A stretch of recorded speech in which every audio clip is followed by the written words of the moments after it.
Edmonton, Alberta, one of the toughest things in this tournament is to have your gold medal dreams shattered one night and then have to come back and play the next. That is the task for Russia and Finland. Who rallies faster usually wins bronze. The bronze medal game now.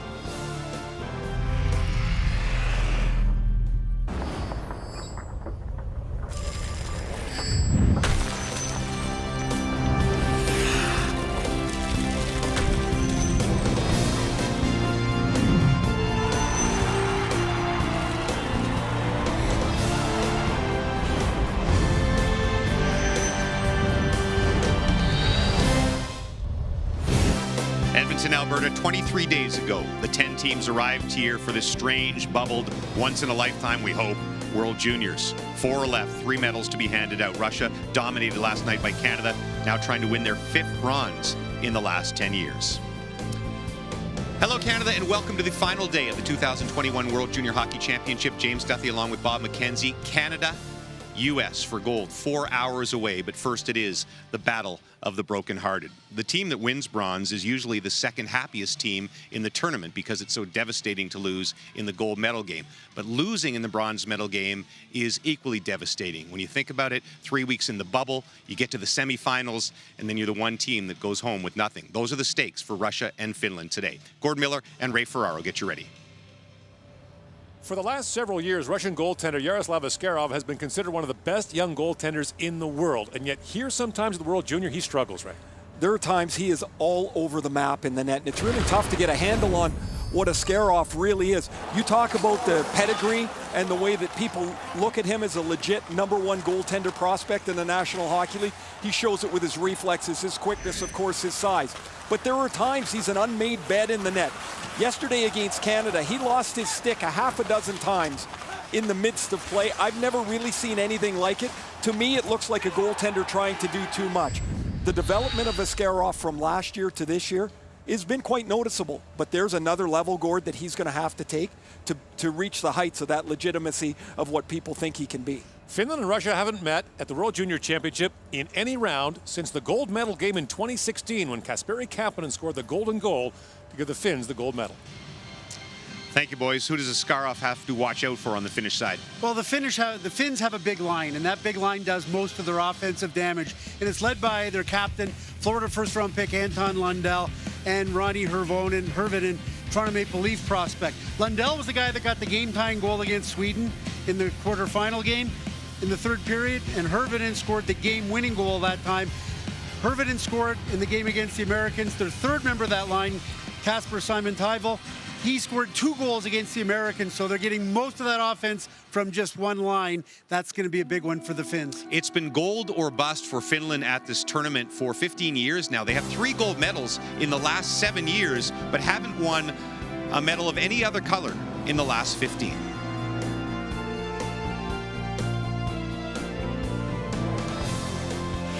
The 2021 World Junior Hockey Championship from Edmonton, Alberta is brought to you in part by Esso. The Esso brand has fueled Canada's love of hockey for over 80 years. By Nike, official gear of Canada's national hockey teams. By TELUS, helping build stronger communities on and off the ice. When we give back together, we're all connected for good. And by Tim Hortons, the official coffee of Team Canada.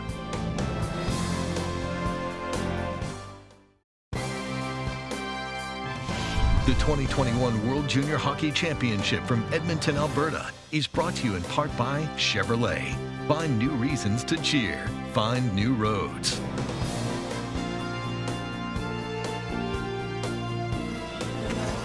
And so we've reached the final day of the 2021 World Junior Hockey Championship. We start with the bronze medal game between Finland and Russia. The officials for this game, the referees, on the left is Michael Campbell from Surrey, BC. On the right is Kyle Kowalski from Edmonton, the linesman Maxime Chaput from Saint-Jérôme, Quebec, and Ben O'Quinn from Woodstock, Ontario. In goal for Russia, the 18-year-old first-round pick of the Nashville Predators, Yaroslav Askarov, allowed 4 goals on 34 shots in the semifinal loss to Canada. He's eligible to return next year. Kari Pirinen allowed 4 goals on 26 shots in the Finnish lost 4-3 to the United States in their semifinal matchup. He's a returnee from last year. Igor Larionov is the head coach of this Russian junior team that endured some withering criticism back home after the loss to Canada, 5-0 in the semifinal. And Antti Pennanen is in his first year as the head coach of the Finnish national junior team. He was an assistant in 2016 and 2019. Those were both gold medal winning years for the Finns. Good luck, fellas. Okay, have a ton of fun. Work hard, all right? Hold tight, hold tight. I'm gonna put my arm up. Here we go. And away we go with the bronze medal matchup.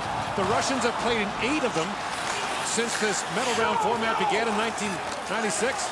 They're 8-0. And we discussed it before, Ray. Far better to win one of these games than to lose one.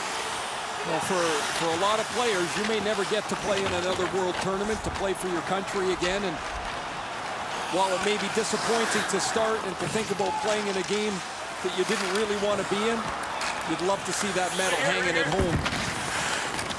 Angela plays it around. Askarov out to play it. We'll talk about him as the afternoon progresses. Askarov has been really the highly touted Russian goaltender for the last couple of years. And at about 1:40 a.m. in Moscow and even later in other parts of that massive country, we welcome viewers in our virtual fan club.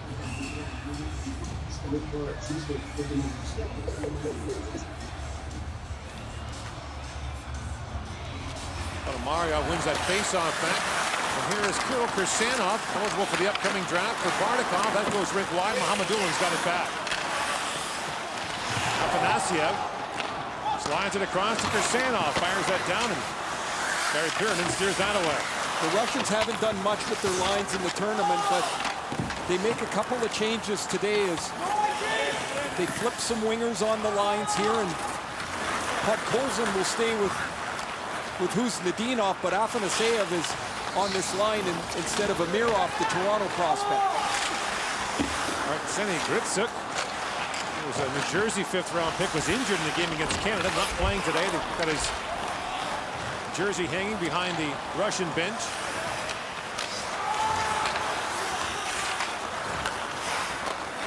Here's Cheka. There's Cheka up to Abramov. Got a goal disallowed that loss to Canada due to an offside on a power play goal. Abramov drops it back. Chichikov to Cheka, long shot to the leg in front of Mirov with a chance. That goes wide. Abramov back to Bichkov. Bichkov to Abramov. Flip back to Cheka, and that shot gets through. Knocked down by Pyronen. Hard to believe these two countries haven't met in 5 years. And that was a classic meeting the last time, the gold medal game in Helsinki. The Russians tied it up with seconds remaining. And Kapanen scored the winner, and there are still people in Helsinki celebrating that win. Yeah, that was a fun night. That place exploded when Kapanen scored. 3 medals for the Finns in the last 14 years of the World Junior Championship. They're all gold.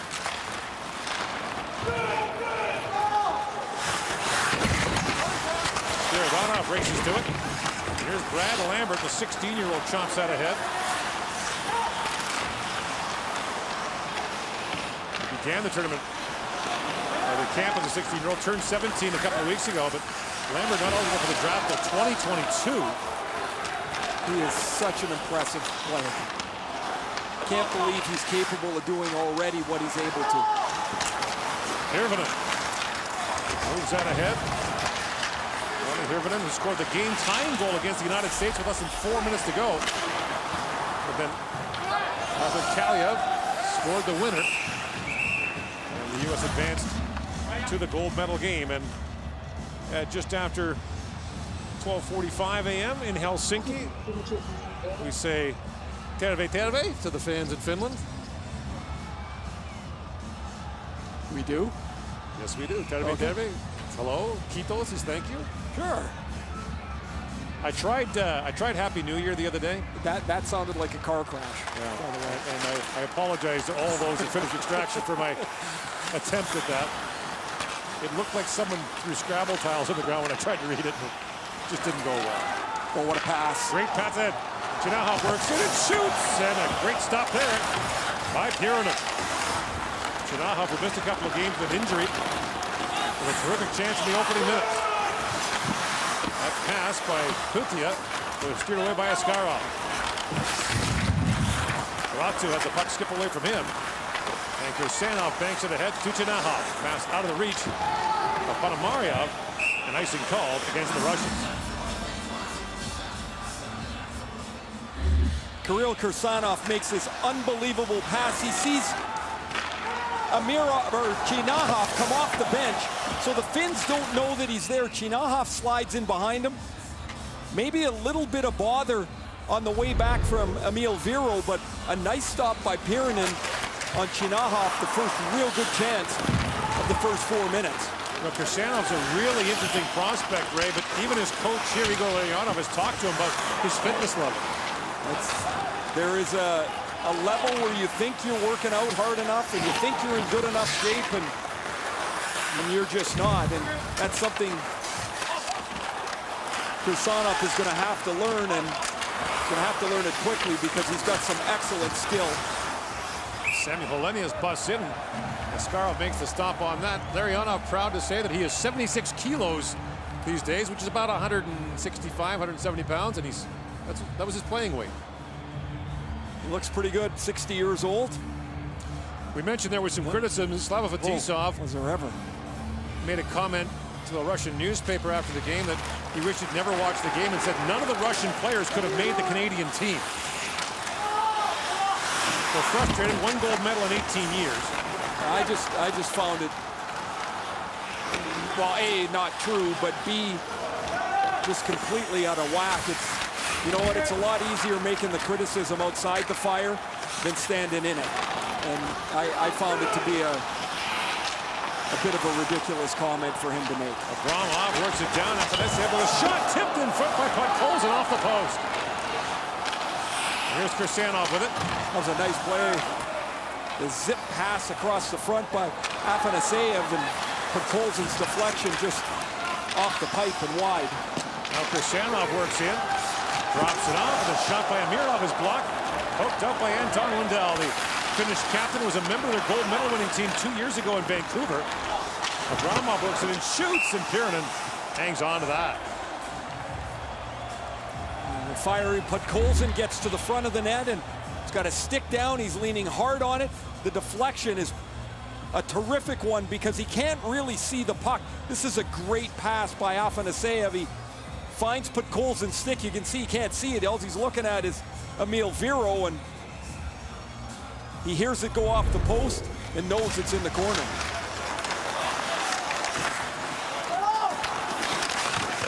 Safonov digs for in the corner. The hulking Ilya Safonov throws it back in for Groshev. Still loose. Safonov plays that in behind the goal. Parsonen around to Ratu, chops that to the line, but not quite out. Spiridano's shoot-in was knocked down. Piotta couldn't clear it out. Groshev in a backhand shot. Pirinen save. Rebound, score! Safonov puts it home, and the Russians take a 1-0 lead.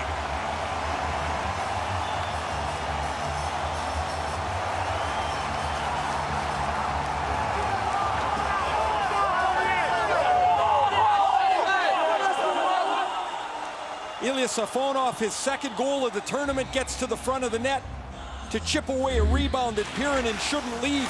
The puck's near the zone, and it doesn't come out. It gets poked off the stick of Piotta, and this is a nice move by Groshev, but this backhand doesn't have a lot on it.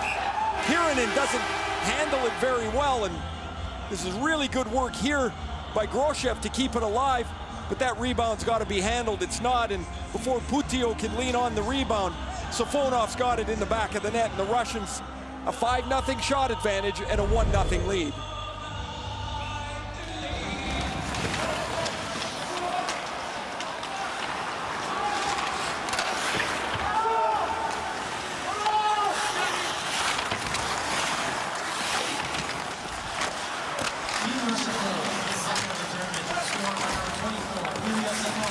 Now the dig board along the boards, picked up by Petman. Nico Petman. Move that back. Ahmadulin knocked it down. Chinahov Drops that back. Chichikov a long shot, and Kiernan makes the glove save. Ilya Safonov has his second of the World Junior, and Russia has a 1-0 lead.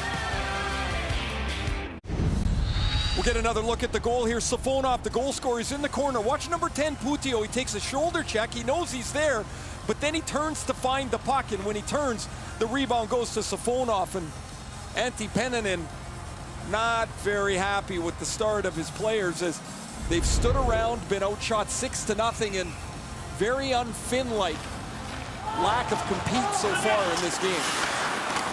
So Marutsu, a long-time Finnish international and assistant coach once again for the Finnish junior team. Antti Miettinen is there as well, so plenty of NHL experience on the Finns bench. Lambert will be a mainstay. You got to think of at least one, couple of future World Junior teams for the Finns. And Lambert is a Finn, as Craig Button has made the point. He spent a little bit of time in Saskatoon. His dad is from there, Ross. But he was born and raised in Finland, has spent the bulk of his time there, and he's a Finn through and through. Which means he's going to be a pain in the rear end to play against wherever he goes. Big pass, chipped ahead by Amirov. Niemi, good pass ahead for Simon Tybalt. Scored twice against the U.S. in that semifinal loss. Moved ahead by Bashkirov. Bashkirov gets the stick there on Viro. Puts his hands in the air to plead for clemency and gets it. That's never worked before, I don't think. Yeah, I think he got away with one there. By the time he dropped his stick, he'd already corkscrewed Viro into the ice. Viro around to Niemela. Tuukka Niemela, Toronto third-round pick in 2020. 7 points in 6 games for him so far. Mohamedulin moves that around. Mohamedulin is one of 7 Russian players who can return next year. That's unusual for them. And this is the core, those 7 of the Russian team that won the Olympic Cup in the summer of 2019. Mohamedulin a big part of that. They beat Canada in the gold medal game. And Mohamedulin, long shot, it's stuck to Kiernan. And he hangs on. Kiernan makes a little bit of an awkward save as Mohamedulin takes a little bit off this gorge. You've made the point through the tournament, he can shoot it, but sometimes the sights are a little wonky. He takes some off this and it gets caught under Piranen's pad. One of the things Igor Larionov wants to do is return to the way the Russians used to play. This is one of the ways. Husnadinov's up the ice, he looks, there's nowhere to go. He spins back around the back of the net. However, what I think has happened is that he wants to play a certain way. The Russians are coached a different way in the KHL, and there's not very much synergy between the two styles, and they've got to figure that out if they're going to try and brand the game back to the way they used to play. One of the things that they've tried is the MHL, their junior league, but it has suffered greatly the last few years in Russia.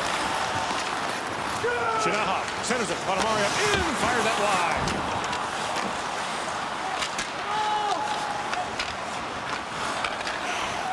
Shift ahead by Ryan Niemi. And to be fair to Igor Larionov, who is a great player, there is a point here that, I mean, the Russians have a horrible goal drought at this tournament. They've won once in the last 18 years, but they may be clinging to a notion that's not entirely accurate. The idea that the Soviet Union was a dominant world force in hockey, yeah, they ran up gold medals in Olympics and World Championships when other teams couldn't send their top players. Canada didn't send Olympic teams to the 72 or 76 games. Best on best, there were 9 tournaments between the Summit Series, the Canada Cup, and the World Cup. The Russians won one of them, the 81 Canada Cup. They've been a great hockey nation way, they really have, but they were never best on best, a superpower that dominated everyone else. So they kind of want to return to something that didn't happen.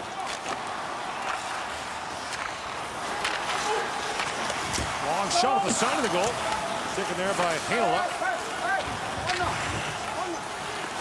Down to Kivy.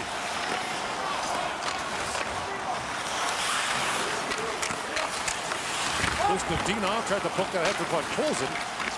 And Podkolzin lifts that way up in the air. And Heinola, the Winnipeg Jets' first-round pick, knocks it down, but a hand pass called against the Finns. Closed captioning of the 2021 World Junior Hockey Championship is brought to you in part by Bet99.net, Canada's newest destination for free sports information, odds, and casino. Every game starts at Bet99. Gord, there was a time where the Canadians and the Americans started to steal from the Europeans, steal from the Russians, the edge work, the skill work, the puck control. And I think the Russians wanted to learn more about how we played what was called the North American game. And so while we were going to the north, they were going to the south. The difference is they went so far, in my opinion, in trying to play a more boisterous game, they lost some of their skill to play the game, their ability to hold on to the puck.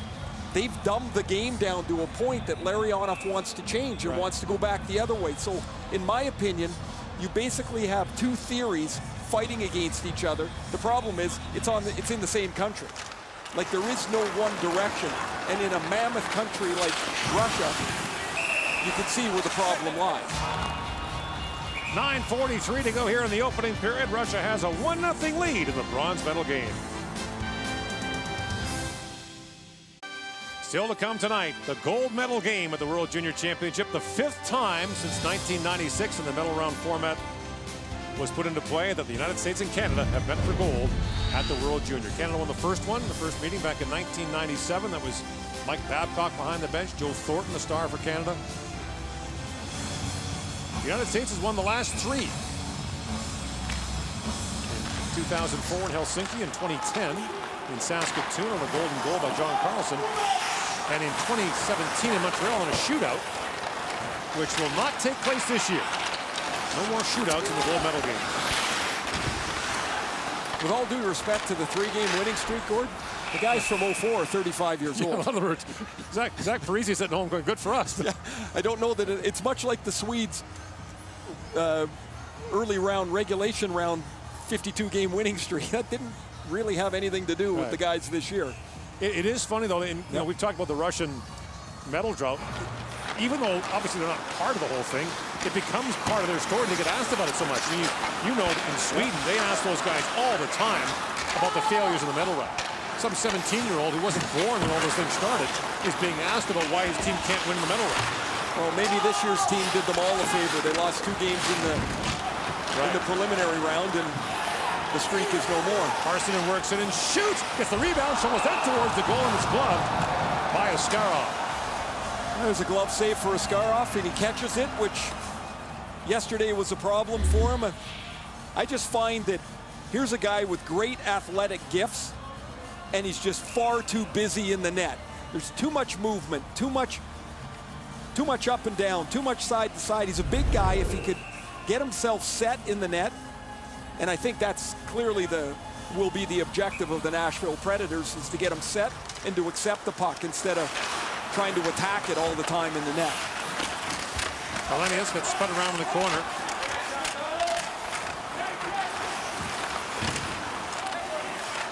Here's Nadinov trying to dig that free. Here's Nadinov can return next year as well. He's a 2nd-round pick in the Minnesota Wild. And that's gloved ahead.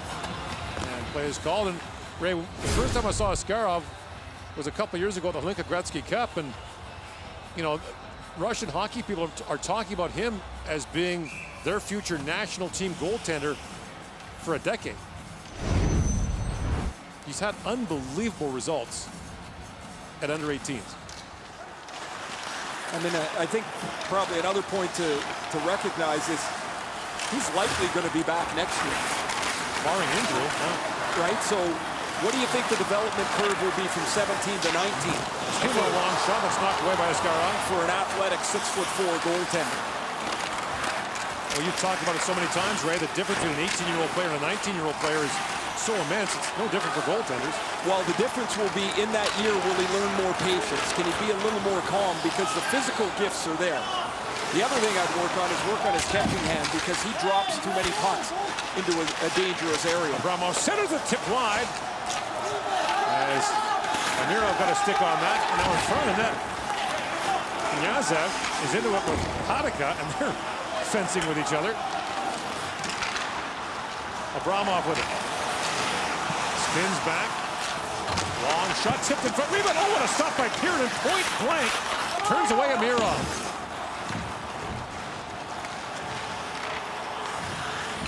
Hitchcock back with it.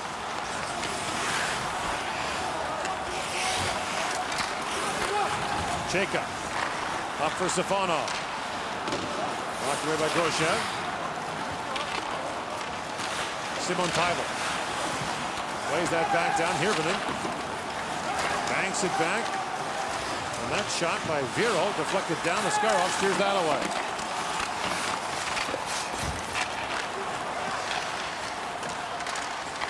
Grosjean. Up for Stefanov.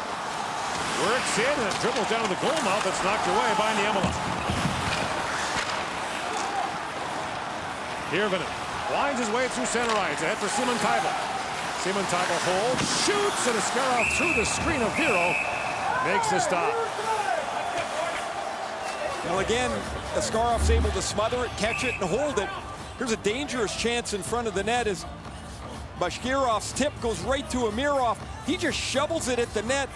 And unfortunately for him, the puck goes back towards the center of the net where Pirinen is making a left pad push, and he ends up getting the right pad on it.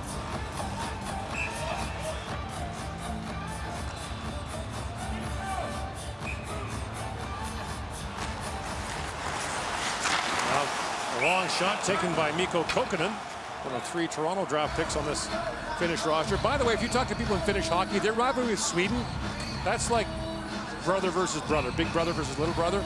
This, Finland versus Russia, this is the one that stirs. Kokkonen fires and Askarov shoots out that right-hand catching glove and makes the stop. Kokkonen shoots it, Askarov catches it. That's twice in a row. The Leafs have had really good play from their draft picks in this tournament. Amirov has been a dangerous player for the Russians. Kokkonen is a more of a stable, steady, stay-at-home guy. Fires again, tipped, and there's a third glove save. He's gonna have to ice his arms here pretty soon. Topi Niemela has had an excellent tournament for the Finns with 7 points, and the Russians just can't win a face-off here. 3 in a row back to Kokkonen, and he's waiting for traffic. He gets it, and it's Ratu with the deflection.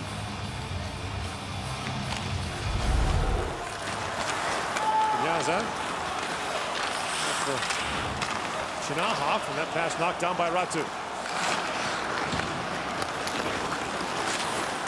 Ratu winds in, great move, feeds it back in front, great stop by Askarov, turns it away as Pivia comes in, and Askarov makes a tremendous save.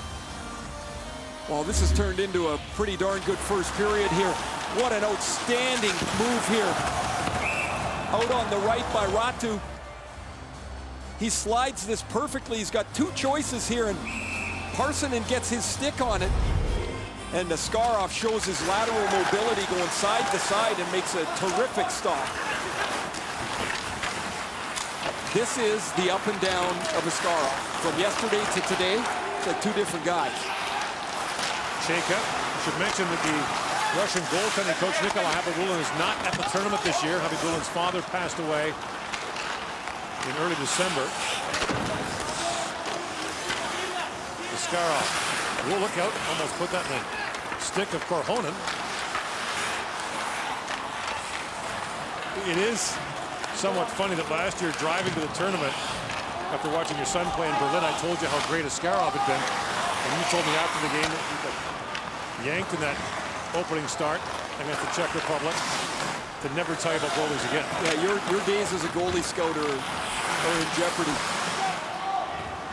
I mean, it might prove out well, but you told me in 2 days I was going to see the next Carey Price, and well, he didn't show up. He went 11th overall in the draft. I'm well aware. I'm trying to defend myself. There is time. Mantakivi lost the handle on that. Stefanov, a little between the legs pass for Spiridonov. Pirinen leaves it there for Hatakka. Oh, look out. That clearing tip by Heinola almost went off the back of Pirinen's pad. After a slumbering start, the Finns have gotten going a little bit here. Here's another chance. Lundell, along with Hirvonen, 2-on-1. The centering pass, great defensive play there by Knyazet to knock it away. Now Russia's going to have to pick their game up. They started at one level. The Finns have kicked their game up and have started to control play a little bit here. The Russians are going to have to respond. Simon Teitel calling for it, but as he moves across the line, it's called offside. 1-0 the score in favor of Russia. Yaroslav Askarov with a terrific pad save on Parsonen. Well, we flash back to 2018. Maple Leaf fans may remember Austin Matthews after having a goal called back against Colorado.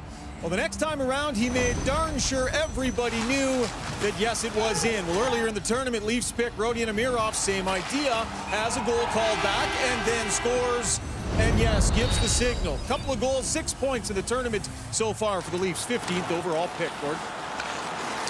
He scored 3 goals in 3 games for the Russians in the Karjala Cup, which is a tournament played in Finland every year. It's a men's tournament. As Putia moves in. And Miro Larionov lobbied for the national junior team to play in that men's tournament. They beat teams in the Czech Republic, Sweden, and Finland. They went 3-0. And none of the teams, none of the older teams wanted them there. They said this is a men's tournament. We don't want the junior team there. And then 10 days later, the junior team won the tournament. Whoops.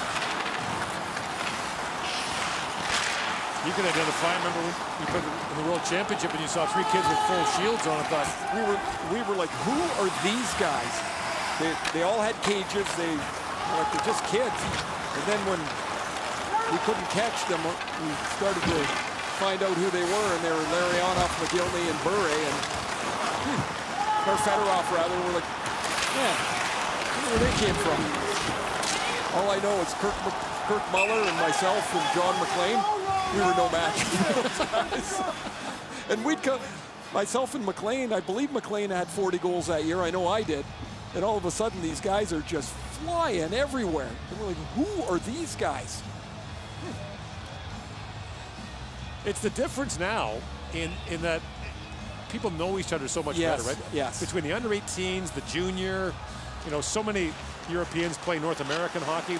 There's not that sort of discovery of a new player very often. I mean, well, Dylan Cousins and Trevor Zegras have been playing against each other for years, and when Zegras was asked about Cousins' tournament, he said, "Oh, we've had a couple of battles before." But he's talking about previous tournaments. We'd show up at a tournament, you don't know who these guys are. They're just a bunch of guys wearing the other jerseys. And every once in a while, you'd get really surprised. Dominik Hasek? Well, in the '89 World Championships, we knew he was coming to Chicago the next year. We had heard, and we were, like, who is this guy? He's rolling around on the ice, and he's picking up the puck with his blocker hand, and we're like, oh, he'll never be able to play in the NHL. And we actually went to the Gord Miller goaltending scouting school because we were wrong. All of us. After he shoots off the goalpost. I'm never going to hear the end of this. Nope. Until he ends up in the All-Star game or something. Angela fires it in. Simon Teitel. Back for Vero. Drops it off to Hirvonen, walking in and shoots. Bounces off the glove of Askarov. Hirvonen. Back for Vero, fires. That goes off his stick, up and out of play. I think it went off his stick. Vero's kind of laughing about it. No, I think that was right off the toe, and it was like a field goal. Askarov doesn't see this at all, doesn't pick it up behind Beachoff. This might deflect just off the skate as well, and you can see Askarov move his glove from one position to a more upright position. It's Montekivi, who hasn't played very much, but actually played a more prominent role in the third period yesterday and played very well for the Finns as they were mounting their comeback. Rings one off the pipe. Ratu tried to drop that back. Shanaha breaks it up. Bardakov with a head of steam. Walks it in, shoots! And Piernan gets a piece of that in the short side. Niemela fires it down. Shots 11-8 in favor of Russia. 1-0 lead on the goal by Ilya Safonov. 6 minutes into the opening period.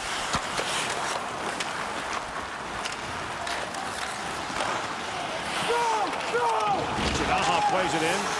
And Shanaha suffered a knee injury in the game against Austria, and it looked bad the way he went down. Did not think we were going to see him again. A breakaway, and he crashed into the corner boards on a play that resulted in a Russian penalty shot. Mikhail Abramov went to take the penalty shot for him, and Chinahoff was out for a game and a half. Final minute now, the opening period. Petman back for Heinola. Billy Heinola works and shoots. Askarov makes the stop. Rusanov, the puck pulls it. Afanasyev it across the line, but the puck. The players on the Finnish bench and play is called. Zahar Bardakov's going to get outside of Topi Niemela. He's got plenty of room to pick a spot. He wants to go short side and ends up missing the net. The athletic therapist on the end there has his hands over top of his head. There's a real good scoring chance. Doesn't even result in a shot on goal. Hirvonen flips that down. Chica goes back for it. And Abramov had that poked away by Lundell. And batted back to center ice with a high stick. Chichikov for Amirov. Amirov goes back. He got crunched there by Skirov. Amadulin trying to hold the line, but it's knocked by him and back down to the Russian end. Chichikov. For Abramov, who fires it down, and time expires. Russia will go to the dressing room with a 1-0 lead on the goal by Ilya Safonov. You're watching the 2021 World Junior Hockey Championship from Edmonton, the bronze medal game. Our first intermission is coming up.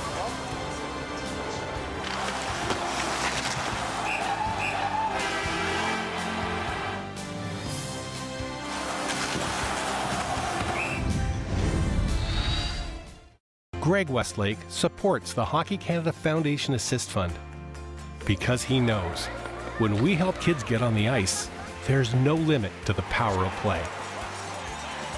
Give an assist. Donate now. Tangerine Raptors basketball continues Friday as the Raptors tip off against the Sacramento Kings.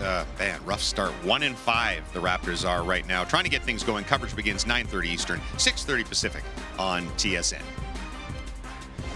James Duthie and Bob McKenzie back with your first intermission of the bronze medal game. Always intriguing to watch the first 10 minutes or so of a bronze medal game because obviously neither side wanted to be here, and you want to see who has rebounded the quickest. Fair to say the Russians have so far? Certainly in the first half of the period, there's no question, although it's hard to tell with the Finns because they're a funny team. They sometimes don't look that impressive, and they hang around in a tight game, and then they counterpunch and strike late in the game and win. Ask the Swedes about that. But early on, it just didn't look like a lot of commitment in front of the net for the Finns playing defense. So Safonov comes in and gets this loose puck and just puts it right by Pironen. Pudio, number 10 there, just no sense to try and box the guy out. And then here a little later in the period, same sort of thing right on the doorstep and not a lot in the way of resistance from Finland. But I got to tell you, at one point the shots on goal were like 9-0.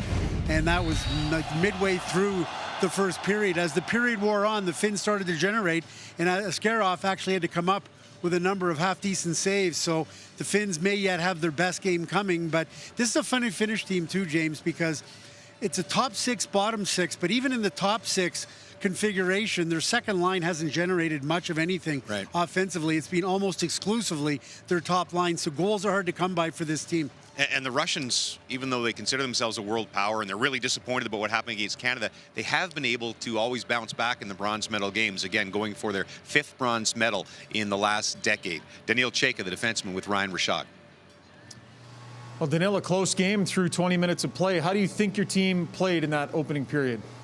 I mean, I think we had a good start after last game. Just thought a little bit what we have to do, like a little bit different, and I think we had a good start. Like had like 9 shots and they got 0 or something. So I think had a good start. Just gotta keep going.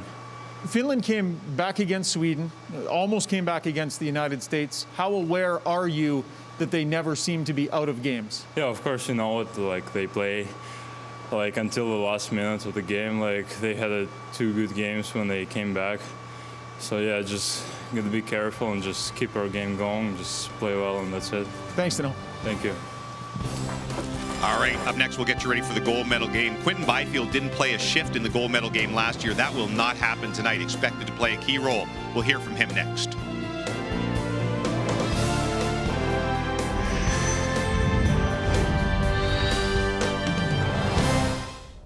Ever dream of winning big? Really big. As Team Canada goes for the win, you can too with the World Juniors Online 50-50. Daily chances to win while giving back to minor hockey in Alberta. Buy your tickets at hockeycanada.ca.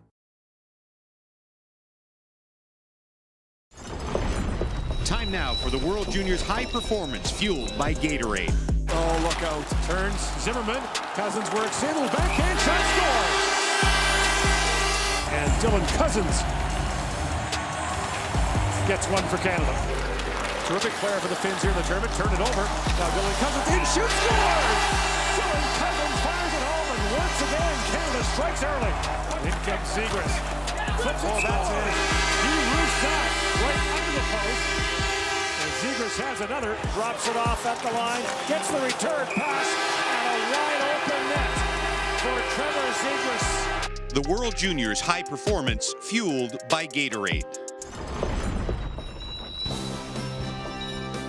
Those two guys have dominated the Gatorade scoring race. Rehydrate, replenish, and refuel. 16 points apiece. Nobody is close. Cousins right now holds the edge with 8 goals over Zegras' 6. It will be decided tonight along with the gold medal.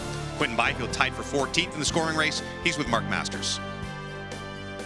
51 days later, Quinton, what does it feel like to wake up on the day of the gold medal game? Yeah, it feels good. All that waiting and patience for, all the practice that we put in, the hard work, it definitely is going to pay off for tonight. And, I think the energy in the room's unbelievable right now. We're all excited, and the game can't come any sooner right now.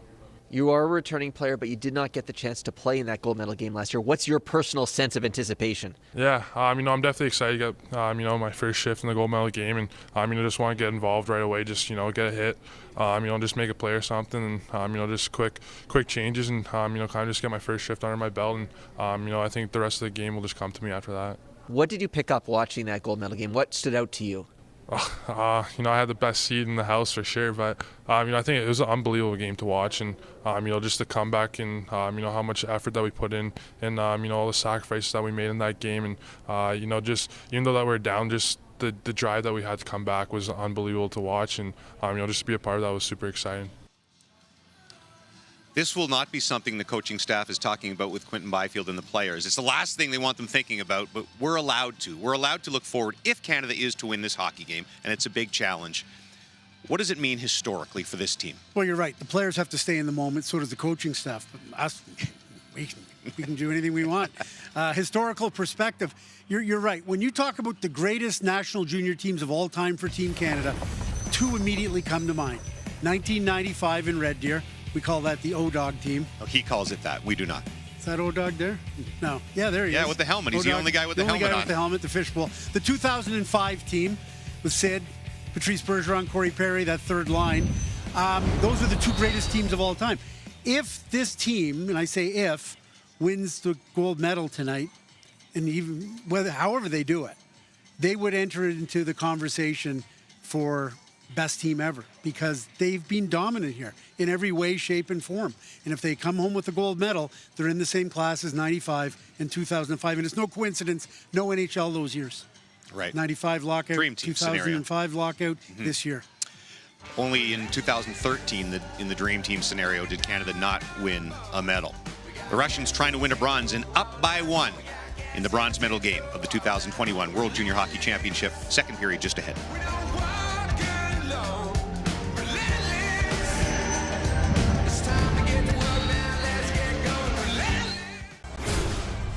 Back here in Edmonton, the Russians lead 1-0 after the first period of this bronze medal game. Safonov gets his 2nd of the year. The Russians outshoot Finland 11-9. We're going back here with Ray Ferraro, and this could be a lot more for the Russians. Absolutely could. A slow start for the Finns, a little bit tepid into the game, a toe in the water early, and Russia was all over them. They get the goal, 1-0, and then Chinahov has a breakaway. Beautiful pass by Kirsanov. But Colson's going to hit the goalpost on an Afanaseyev pass. And then the Russians just continue to to get into positions to score and to create chances. Amirov missed another one. Ponomarev is denied, and then Bashkirov has a chance where he misses the net. The Russians started out with an 8-0 shot advantage. The Finns came on late. Some pretty good stops in goal by Askarov to keep this game at 1-0. The Russians have the longest current medal streak in the tournament, 2 straight years. The bronze today would give them 10 medals in the last 11 years.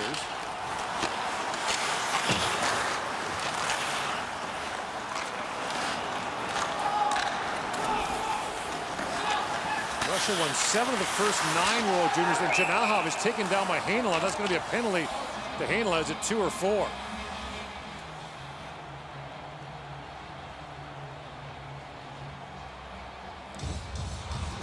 It's always great. The ref says nothing. The guy's like, yeah, I just got whacked in the face with a stick. No blood, it's just 2. Team Finland, number 4, 2 minutes high sticking. Really, Heinola goes to the boxes. He and Chinahov are battling for the puck, and Heinola's stick ends up hitting Chinahov right under the visor here. And, oh man, that's a couple of times. Yesterday in the American game, Matthew Goalie had a high stick like that cut him just up and around the eyes. Dangerous stuff.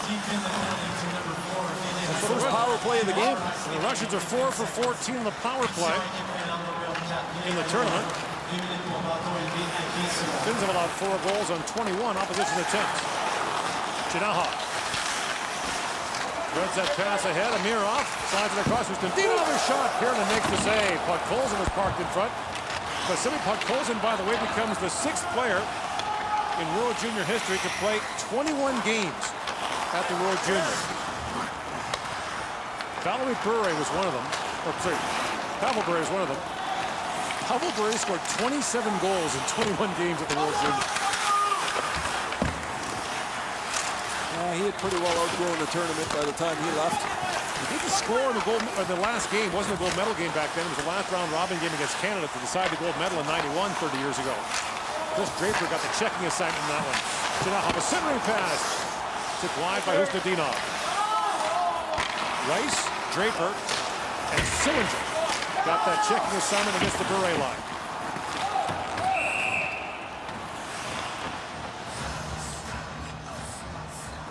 So into the wee hours in Russia.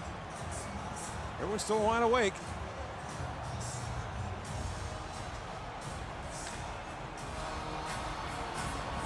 A 1-0 lead.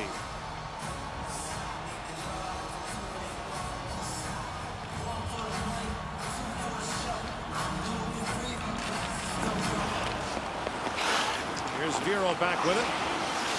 These Russian players will go back home when it's done. Most of them, a few stay in North America, but they'll bounce up and down between the KHL, the VHL, their second league, and some will also play in the MHL. And Larionov identified one of the issues when they play in the KHL. They don't get a lot of ice time, and they're told to always make the safe play.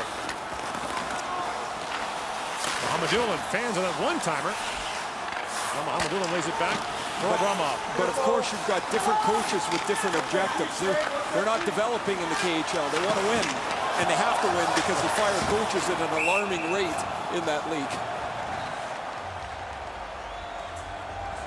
And meantime, in Finland, a passionate country, 5.5 million people in the country. Their quarterfinal game against Sweden was watched by 1.2 million people. Just under a quarter of the country watched it. When they won gold in 2016, the parade in Helsinki was out along jam-packed streets.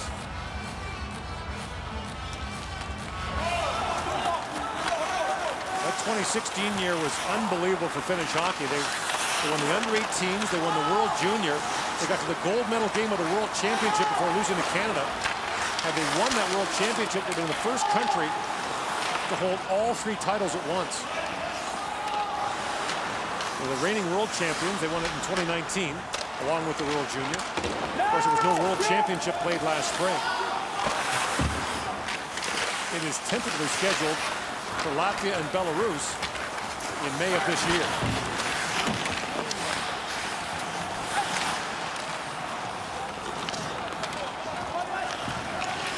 Niemela, Baratu.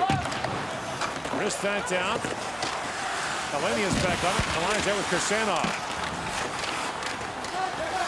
Mutio lays it back in deep for Korhonen.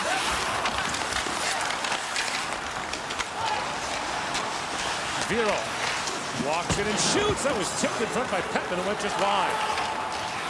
Now Safonov poked it away from Putio. Safonov stays on it, and Putio finally comes back and takes it away. Here's Viro back with it. Long lead pass for Korhonen. And Korhonen fires it down to the Russian zone. Askarov brings it around. Viro with it. Knyazhev. Petman drops it back. Nikitanen with it. And the Finns are changing. Russians are hollering for a too many men penalty. Not Larionov. He's not very vocal behind the bench. He's much more encouraging than we've seen. Larionov's often patting players in the back. Valery Bragin, his predecessor, who coached in 8 World Juniors, was much more demonstrative with his players. But also, he had that look too. You didn't have to guess what was going on back there. He would sometimes stand on the boards and face his team to talk to them. He's got their attention. There's nowhere else to look. Afanasiev a shot that was blocked by Hadaka. Remember, the Finns came back from 2-0 down to win their quarterfinal against the Swedes. Came back from 2-0 down to tie their game against the United States. With 2 goals down, rather to tie their game against the United States before losing it late. And away comes Heinola. Heinola winds his way in on Mahamadulin. Heinola down to Lundell. Then to Kivi. Back for Niemela, tipped in front, they score! Lundell gets a stick on it, and the Finns have tied it at 1.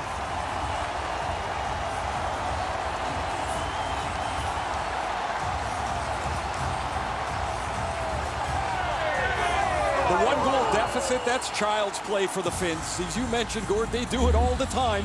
Watch on the entry here. Mahamadulin has a chance to finish Heinola right here and end the play, but he doesn't. And so the puck is going to continue into the play. Pretty good battle, Chistikov and Lundell. Lundell pushes him out of the way, and as Chistikov falls down, Lundell gets to the front of the net. Niemela's shot is deflected, and it goes past Askarov. Good work by the Finns, where they win a couple of one-on-one battles. The Russians a little soft in their zone, and this game is tied at 1.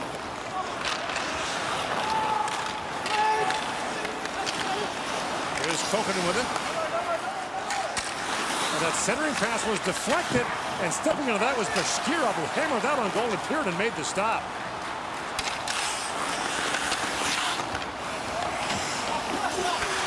Askarov, around to Daniel Cheka. Played a couple years with Guelph of the Ontario League, scored 11 goals in 56 games last year.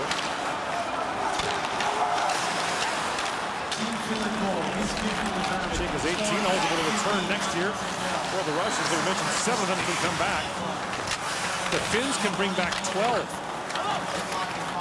Very young team here. Amirov.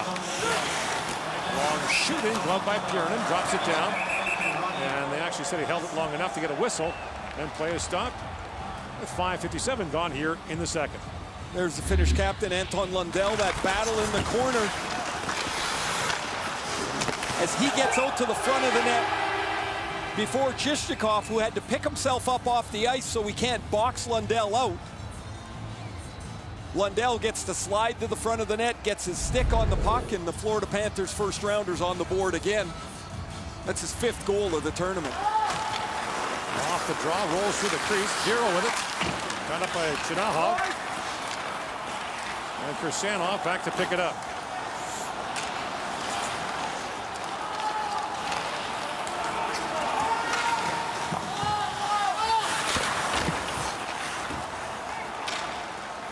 Set by the Russian defender, and icing called against the Finns. And there is Shakir Mohammedoulin, a New Jersey first-round pick, 20th overall in 2020. Played 31 games for UFA in the KHL this year. There's the tip inside the mess in front of the net is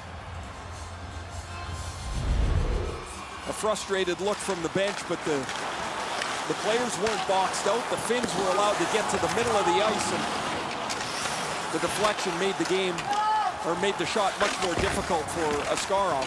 Spiridonov on it. We mentioned before, he's the only right shot among the Russian skaters. And it's not just an anomaly, like kind of a trivial anomaly, right? It makes it hard for them on things like the power play. When you were talking about that, I mean, we talked about it in the tournament before, but I had a vision of him breaking a stick. Nobody can hand him a stick on the ice. Right. He's like, or on the bench, if he skates by, if the trainer doesn't have it, he's got to stop. Nobody else can help him. Ratsu with it, drops it back. Brian Yemia's up. Conversely, if a defenseman breaks his stick, Spiridonov's not handing him his. I remember one time handing my stick to one of our teammates. He'd broken his stick. I was on the bench. I handed him my stick. Of course, it was about a foot too small for him, so he just threw it back on the ice and changed. I never did that again. I'm like, yeah, it's a waste of time. It's a nice effort, though. But don't you think it would help the Russians to have more right shots for the power play? But nobody seems to have an answer. I mean, of course it would. It would give you versatility. It would give you some options. And now you have what you have. Afanasiev fires that down. Ryan Yemi goes back. Bounce by Kiernan. Here is Podkolzin. Vasily Podkolzin. Throws that back. Kirsanov swings it down. Afanasiev. A big back free. Nikkanen backhands it back down the ice. Another icing call coming against the Finns. For 4 years, teams have done amazing things to raise the Chevrolet Good Deeds Cup. But this year, ideas triumph. What would you do with $100,000 for your community? Rodion Amirov, the Toronto Maple Leafs first rounder, and this past draft has had a couple of really good chances. A breakaway and a in-close try here denied. He's got 6 points in the tournament. He's back out there with a reconfigured line. He was with Podkolzin and Huznadinov for the first part of the tournament. Korhonen knocks it down. Nikkanen gets tied up in the corner. Here's Abramov with it. Amirov trying to hold back. Now, moved across by Bashkirov. Mohammedoulin in, shoots, and Kiernan makes the stop. The rebound bounced in behind him. Kiernan thought he had it. Abramov plays it back in deep. Hattaka picks it up for the Finns. To Heinola. Heinola, who has an NHL goal to his credit already from last season with Winnipeg. Been really impressed with him in this tournament. So confident with the puck. Makes really quick, simple plays. Oh, what a little slap pass there for Lundell. And now Lundell gets free in the corner. Anton Lundell drops it off to Heinola. Pivots back, shovels that back across. Hattaka. Good forward, had to leave that, but Hirvonen had to leave that. Or it would have been too many men because the man he was replacing hadn't gone off yet. Pretty heady play by Hirvonen. Now Heinola, long shot, saved by Askarov. The rebound bounced away from Lundell. That was a good stop. Lundell gets another deflection and makes a seemingly harmless point shot a real problem for Askarov. Hirvonen, long cross ice pass, finds Simon Taiva. Simon Taiva trying to backhand that back across. It's picked off and a chance now.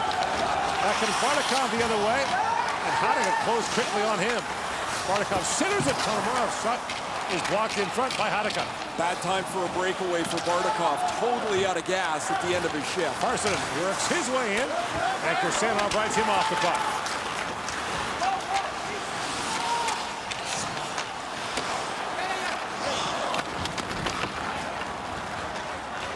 Kirsanov goes back. Rosser steps into him. Abramov. Up ahead for Grosjev. Grosjev trying to feed that back in front. Kokkonen knocked that away. Niemela. Past the midway point of the second period, a 1-1 tie.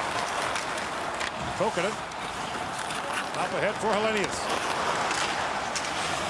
The centering pass bounced away. Kusnedinov's got it back now for the Russians. He can really go. Up Afanasyev. Throws it back in. Kusnedinov on the forecheck. Putio takes that away. Elbow at the line by Mohamedulin. Now Putio tries it again and moves it out. Afanasyev walks it and shoots. It triples down, and Tiranen gobbles up the rolling puck.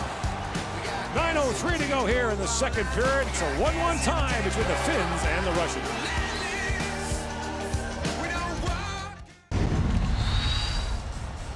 Moments after Anton Lundell had scored on a deflection to make it 1-1. He almost gets another one as Ainala's shot floats towards the net. There's the tip in front of the defenseman again, not taken out forcefully at all, and Lundell's able to get a stick on the puck. You either got to get the guy out of there, box him out, push him out, or tie his stick up. That's a really difficult save for the goaltender. Luchkov shoots that, knocked down by Tiranen. Got Venti with it. He's an Ottawa second rounder. And batted back down to the Russian zone. Bichkov goes back, and Mentakivy bears it on him. Mentakivy's a Boston sixth. Centers it, knocked away by Askarov. Scooped up by Abramov. He's got Amirov with him. Brought in Amirov, gets bumped there by Yarventi. Puts it at the Mentakivy. Crisscrossing with Heinola, who rolls in. Shoots, and Askarov gets a piece of that. Finns have taken this over right now. Russia needs to get into the zone and stay there a little bit. It's been like this all period, 1 and out for them. Heinola threads that pass and knocked down by Knyazet. He walks in a rolling puck, he shoots, and Tiranen makes the save. Heinola rings out around for Lundell. Appreciate that. Drops it back for Hirvonen. Roni Hirvonen banks that in. Knyazet bumped there by Hirvonen. Let's go, let's go. Chinaha. Where's Rob, anything else? Bud calls it. Away, no. Center pass. Here's Chinaha. Tiranen's taken down there as Ponomaryov bounced into him. Hey, he goes after being that into you. And now Kokkonen comes back the other way. Kokkonen shoots Askarov to stop, and he'll hang on. 1-1 the tie here in the 2021 bronze medal game. Time now for Gear Up with Skip the Dishes, and today we salute all the volunteers who have worked here, the bus drivers, the people behind the scenes, the testers every day, the testing, and the cleaning staff who have been sanitizing everything. Skip the Dishes is the official food delivery app of Hockey Canada, and a lot of the volunteers we've talked with can't wait for next year. And the hope is that fans will be in the building. We can go back to that World Junior experience that we've come to know and love. Even with nobody here, nobody in the building, the amount of work that has to go in to get everything ready, everything cleaned, everything sanitized, the teams looked after, fed. And in a way that, for example, you know, a team's pregame meal is normally a buffet. That has to be served. You can't serve yourself. Every bench has to be sanitized between games. The dressing rooms have to be sanitized. The hallways. But it's worked. Despite an early outbreak, especially for the Germans, it's been the last week and a half or so clean. One of the players that had tested positive for the Germans, young Lucas Reichel, a Chicago Blackhawks first rounder, scored today in the DEL, the German Elite League, so he's back and playing. Good for him. It's a different tournament, of course, this year, different format. Is that the long shot? Afanasyev goes wide. No relegation. Germany would have qualified anyway as a quarterfinalist. Austria and Switzerland, who did not make the medal round, did not have to play in a relegation series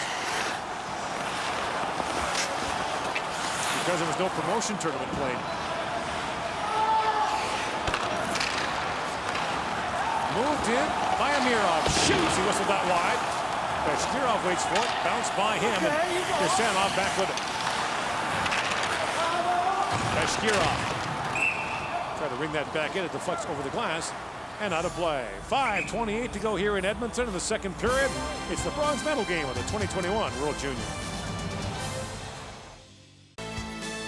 Still to come tonight, it's the main course, the gold medal game of the World Junior. Our coverage starts at 8:30 Eastern Time, 5:30 Pacific with the pregame show. Canada and the United States for the 5th time in the gold medal game since this format was adopted back in 1996.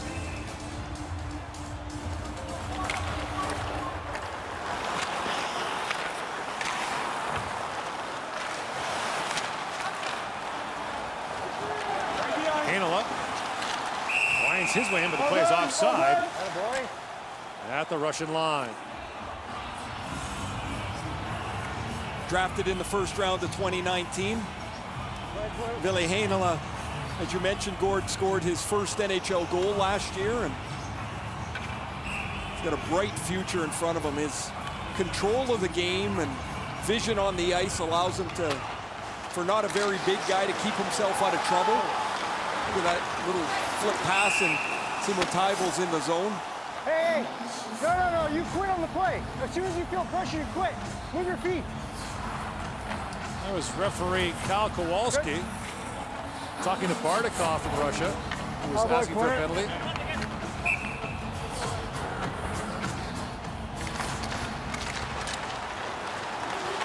I think that's the one thing that people will be surprised at is the running dialogue between officials and players. It is almost ongoing. It really doesn't stop you. Somebody's in the way, somebody gets out of the way, there's a thank you, hey, thanks, or, the officials are always... Attica lost it. Oh, here we go. And Bardakov moves in 2-on-1 with Chinahov in, shoots, and Heinola gets a stick on that to break it up. Too slow by Chinahov. He's got to one-time that puck as Bardakov takes the bobbled puck at the blue line. Attica has a jump over his stick, and he's going to put it on the tee here. Chinahov's got to shoot this. By taking 1 or 2 beats with it, that allows Heinola to get across and deflect this shot up over the glass and out of play. On the face-off, one back to Knyazev. His shot is blocked. Hiltia moves around Knyazev, who lost his stick. And then sliding across was Groshev to make a good play to knock it away. Krisanov, rather. And still about a stick to Knyazev trying to kick it out. Safonov moves around Kokkonen. Lays it ahead to Groshev. And Groshev moves around Niemela. Jam play at the side of the goal. Pierden makes the stop. Safonov was digging. And Kokkonen took exception to that. There's a couple of the Finns trying to get the giant Safonov out of the way here. Stay away from the head. As soon as you grab the head, guys, you're tying my hands up. You can hear the officials say, keep it away from the head. It's a real strong drive here by Groshev, and Safonov is going to be digging away at this thing. And Niemela, who is much smaller, he's going to join the play late and end up trying to push the helmet over the eyes of Safonov. Safonov, by the way, a little slash on Pierden there. Surprised that wasn't called, because normally in the IHF, that's a penalty.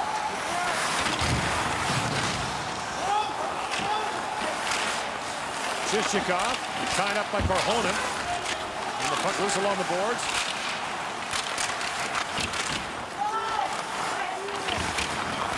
Ryan Yemi plays that to the other side to Viro. Up for Petman. Afanasia. Backhand that towards the goal. Knocked down by Matthias Ryan Yemi, an Islander 6th-round pick, playing his first international tournament for the Finns at the IHF level anyway. Maskarov ignores the advice of the referee and does not play it. We're done. Not a lot happening here with any sustained action in either end of the ice. The pace of this is kind of dropped into the mud. What I suspect, Gord, is as we get into the third period and the urgency of the medal sits just outside of 20 minutes, start to see a little bit different level of the game. Heinola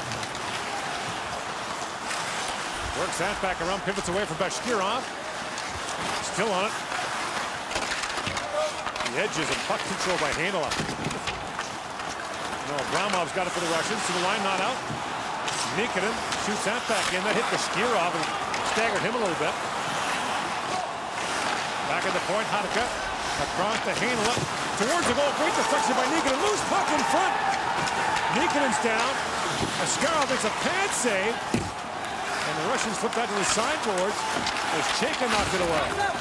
I think they hit the side of the net, and then when the puck bounces out to the front, the Finns bench explodes. They wanted a penalty call in front of the net. Abramov, poke check there by Hatakka. Abramov has it knocked away. Hatakka. Outlets there for Simon Tybel. Simon Tybel shoots, and Askarov makes the glove save.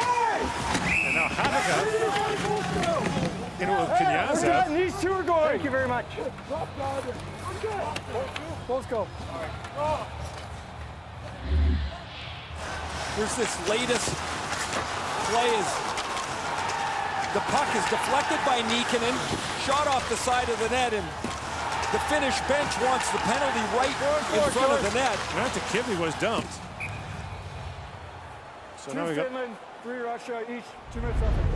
Hatakka and Knyazov go off for the... A lot of scrums after the whistle here. The play leaking over once the whistle is blown. And easy save by Askarov, and Knyazov shoves Hatakka into the boards, and immediately they drag them both out of there. Thank you very much. There's Antti Miettinen, former Dallas Star. Vero in, shoots, fired that wide.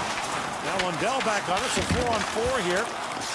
With 2.5 to go in the second period. Lundell takes the return pass from Hirvonen, throws it back in front. Vero moved up, and he was face first into the boards, and he's hurt. Oh, man. He slides in on his own guys. He hits it. Hey, I see what happened. Coming in from the point is Emil Vero, the Detroit Red Wings third rounder. And on this pass across the ice by Lundell, he tries to jam it past Askarov, who's sliding from his right to left. Watch his pass from Lundell. He can't field it cleanly, and then awkwardly into the boards. Oh, man.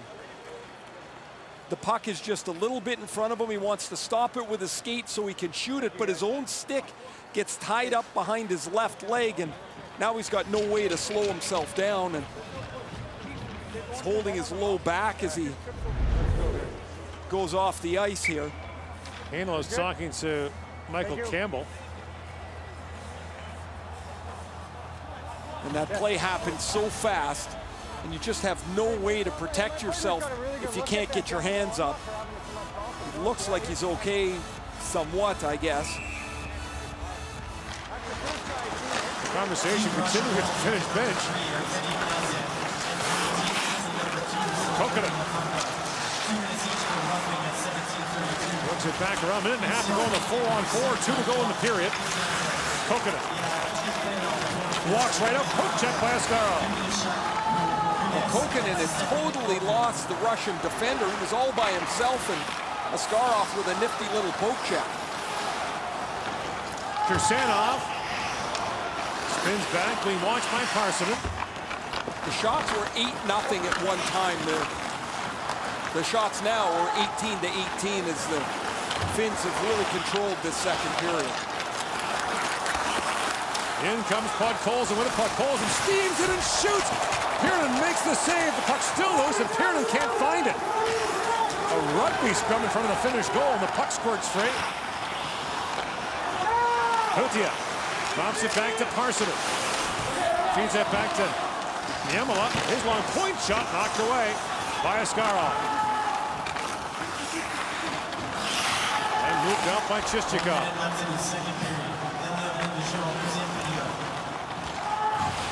Last minute now in the period. Russians are 8-0 in bronze medal games at the World Junior Championship. They're getting pushed again here. No surprise, as quite frankly wouldn't expect anything else from the Finns. In comes Niemela, fires out of the corner.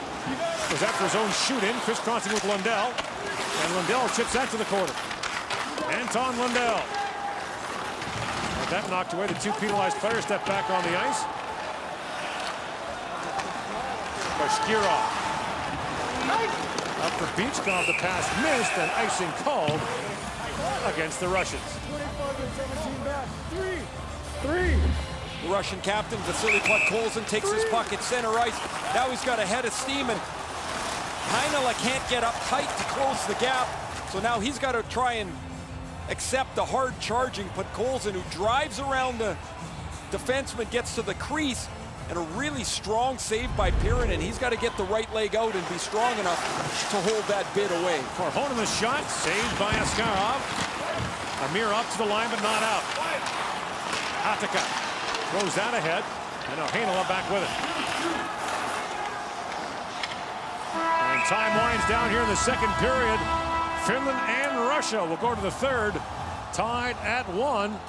After Anton Lundell tied it up here in the second. You're watching the bronze medal game of the 2021 World Junior Hockey Championship. Our second intermission is coming right up.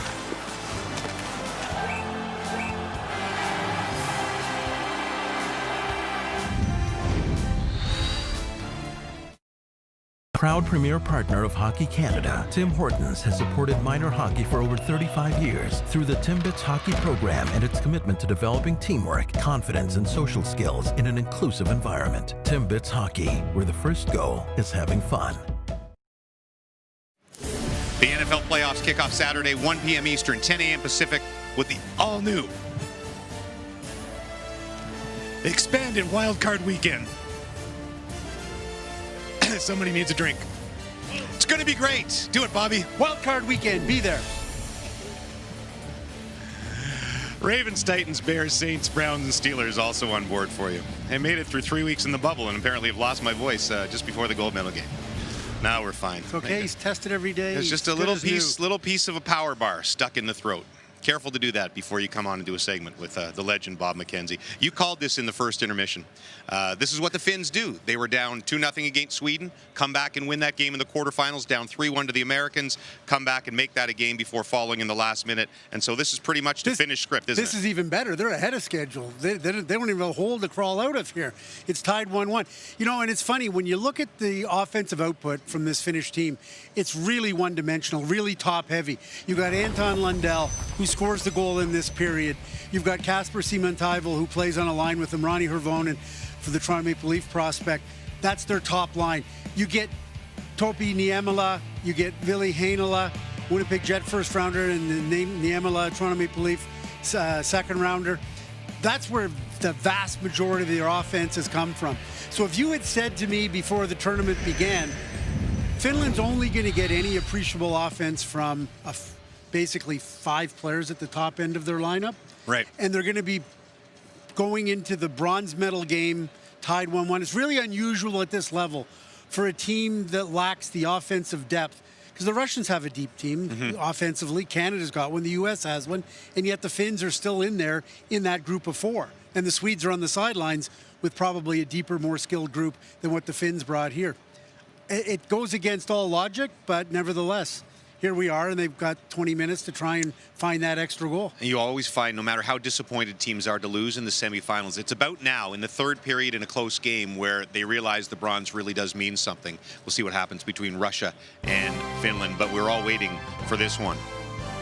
Devin Levi, Dylan Cousins, Team Canada, getting set for the moment they've dreamt about their entire hockey lives, facing the Americans in the gold medal game. We'll preview it next.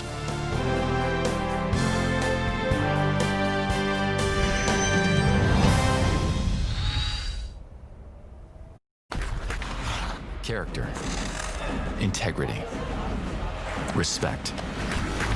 If we bring good sportsmanship on and off the ice, we can help end bullying.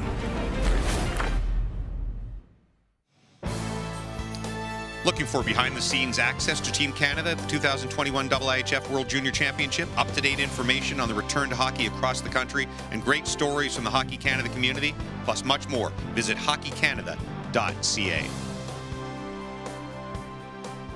I know you know by now, but we will remind you that 8:30 Eastern time is the pregame show. We have a full 1-hour pregame show tonight. So the drop of the puck, 9:30 p.m. Eastern time, a little bit later out east and in Newfoundland, as Canada tries to become the first repeat winner at this tournament since they won 5 in a row from 2004 to 2009. Oh, it's unbelievable, honestly. You know, what else can you ask for? You're playing the U.S., you know, in the gold medal game. I think it's probably like the deepest rivalry in hockey. But it's USA-Canada. I mean, it doesn't get better than that, and it's kind of something you dream about as a kid, so we're all looking forward to it. That means everything. I mean, we came here to play in this game, and it's been a long time coming. It's what we work for, and you know the time has come. 11 o'clock start back home, so for sure, I'm sure the full island's going to be up and rolling. It's a little bit different with an 11 o'clock start time for them, but you know, the next morning, I'm sure they'll be happy with the outcome. USA-Canada, great matchup. What jumps out in your head when you think of that? Yeah, I mean, it's every kid's dream, right? World Juniors, USA-Canada. I mean, obviously, Dylan's an unbelievable player. Kind of been going at it with him in that group for a long time now. So it'd be nice to stick it to him tomorrow and win this thing. You know, we've developed really, really good relationships here, and, you know, I can honestly say that all these guys are my brothers now, and, you know, I think that's what you want in a team, and we're just all really excited to you know, hit the ice run tonight. Pleased to have Dan McKenzie, the president of the Canadian Hockey League, joining us from his home in Guelph, Ontario. Your first full year as president of the CHL. Could you ever have imagined when you accepted the position having to navigate these uncharted territories and getting to this tournament? No, James, obviously none of us foresaw what 2020 would bring on a variety of levels, but I did know that I was joining the best development league in the world. And we're seeing that tonight. You know, we have 24 CHL players playing in the gold medal game, 75 current former players who are in this year's tournament. But, you know, just as important as those stats are for us, we're equally proud of the fact that our players get a post-secondary education if the professional dreams don't pan out. And I'd say the other thing I didn't really understand before taking this job was the relationship between Hockey Canada and the CHL. It truly is one of the most unique relationships in Canadian amateur sports, and I think because the relationship is so strong, nights like this are possible. As soon as tonight is done, you turn your attention back to the 3 leagues that you're in charge of. We know the Quebec League set to start January 22nd. Right now, the Memorial Cup slated for mid to late June. What are the latest expectations for the Ontario League and the Western League? Well, firstly, I am looking forward to the Q starting back on the 22nd of January. They've been working extremely hard with their provincial governments on a safe return to play. And that's really what the OHL and the WHL are doing, working with the provincial health officials on plans that are going to allow for our players and teams to get back on the ice safely. You know, we are committed to playing this season and providing opportunities for the players in the O and the WHL, the OHL and WHL to continue to develop. You know, even if the format doesn't necessarily look traditional in terms of what it would normally look if there was no pandemic, but at the end of the day, safety is the key concern for us, and that's what we're focused on right now. Well, best of luck in getting all the kids back on the ice. Thank you for joining us today. Thanks, James. Dan McKenzie, the president of the Canadian Hockey League, providing so many of these players to this tournament. 1 period away. Bronze medal still to be decided between Finland and Russia. God's plan unfolds. Now don't you forget to make mistakes, things away, The Finns have come back again. Anton Lundell on the deflection gets his 5th of this World Junior Championship at 5:05, and the Finns outshoot Russia 10-9. It's a 1-1 game heading for the 3rd period. Gord Miller back here with Ray Ferraro. Underestimating the Finns is a bad idea at any level, but once again, they generate lots of chances there in that 2nd period. I think the biggest surprise to me, Gord, was that they started so slowly. The Russians got the first 8 shots of the game, and the Finns looked disengaged.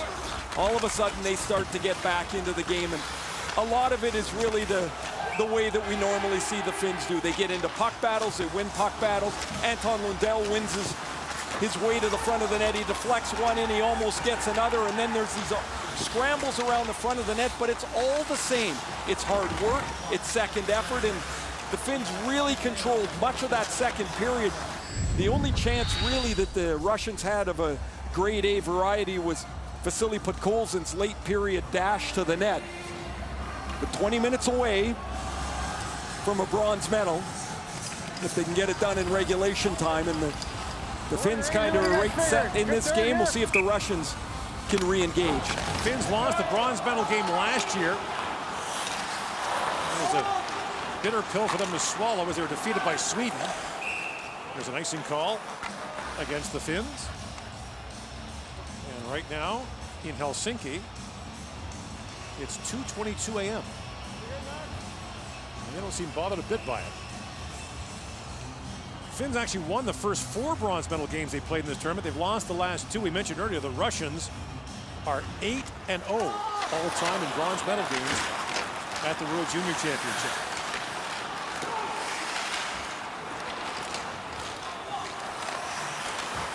Bardakov plays that around.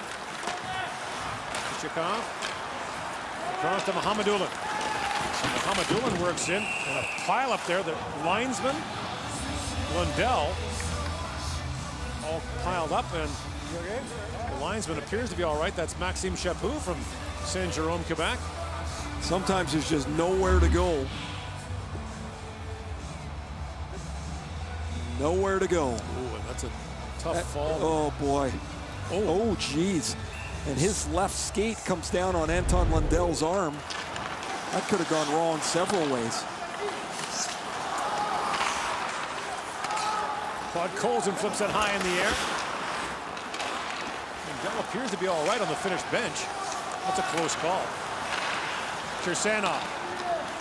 Kuznetsov.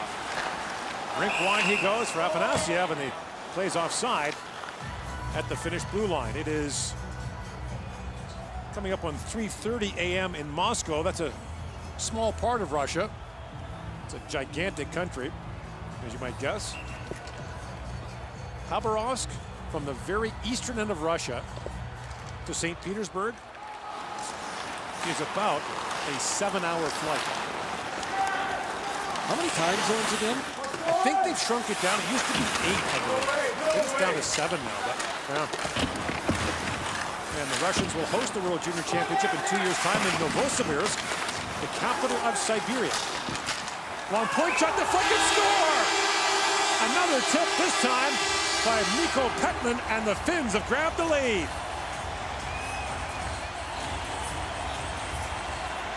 We just finished talking about Gord winning a puck battle, getting to the front of the net, the grind and the grit of the Finnish game, and Mikko Petman is going to get himself inside Chaika. Chaika's standing beside him. We had a coach that used to say, you got him, you don't got him. He's just standing there. No tie-up, no box out, no taking the stick. And much like Anton Lundell's goal, it's tipped into the net. Now, this shot was tipped out by the blue line by the Russian forward, so it skipped once. But Petman digs his way into the front.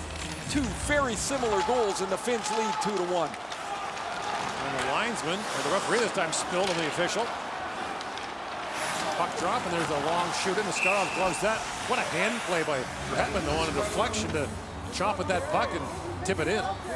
He didn't accept the outside position. He gets to the front of the net. Good news here to see Emil Viro back in the game. That shot bounced twice, and if Petman wasn't going to deflect it, Korhonen was going to, but Petman gets the stick on it and tips it past Askarov. Point shot, this time by Hirvonen, and that's deflected the other way, over the glass and out. Mikko Petman's one of the oldest looking 19-year-olds we've seen in this tournament. Yeah, nice play by Helenius on the boards. This puck's deflected twice. Initially at the point by Bashkirov, and then the most effective one by Mikko Petman. And the Finns take the lead. Handles long shot, deflected wide, and a jam play at the side of the goal. Nikkonen took a whack at that. Kirsanov leads the rush now for the Russians. In he comes. Hadiga gets a stick on that, and it goes up and out.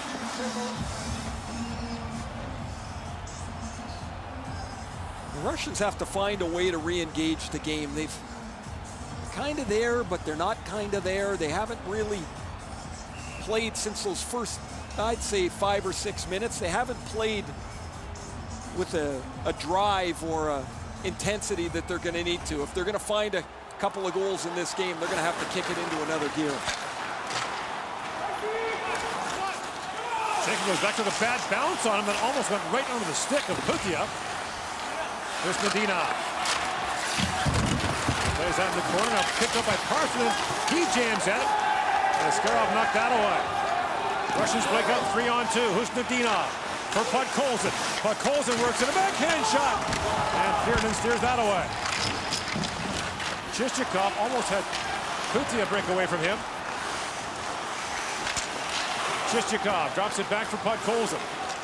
Vasily Podkolzin leaves it for Chichikov. He's got room. And Parson got a stick on him. Chichikov back to Podkolzin.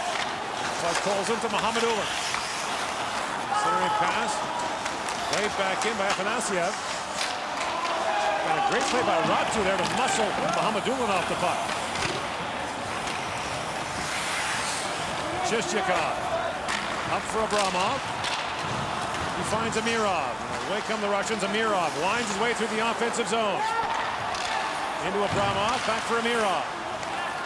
Kniazev. Sanov with a shot that was blocked, and that took a bite out of Petman. He remains out there. At the line. Persanov's shot was blocked. And Persanov, or Petman rather, banks that back down the Russian zone. Persanov. Back across to Kniazev. Pokes out to center ice. Hatika whacked at it. Brought in now by Lundell. Anton Lundell winds it and shoots. He fired it wide. Hanel backward. He shoots, and Askarov got a piece of that. Safonov. Pokes that back to Kniazev. Now a steal. Another chance. Hirvonen moves in. Askarov freezes the puck and hangs on.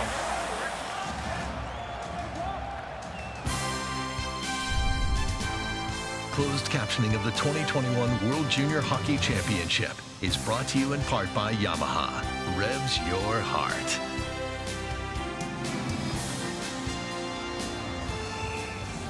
Now that the Finns have the lead, the Russians have another problem. They've got to deal with this swarm of blue jerseys on the forecheck, on the loose puck, good puck support. You can just feel the energy that the Finns are playing with that the Russians haven't been able to match. Finns opened the tournament with 3 straight wins over Germany, Switzerland, and Slovakia. Then lost their final preliminary round game to Canada 4-1.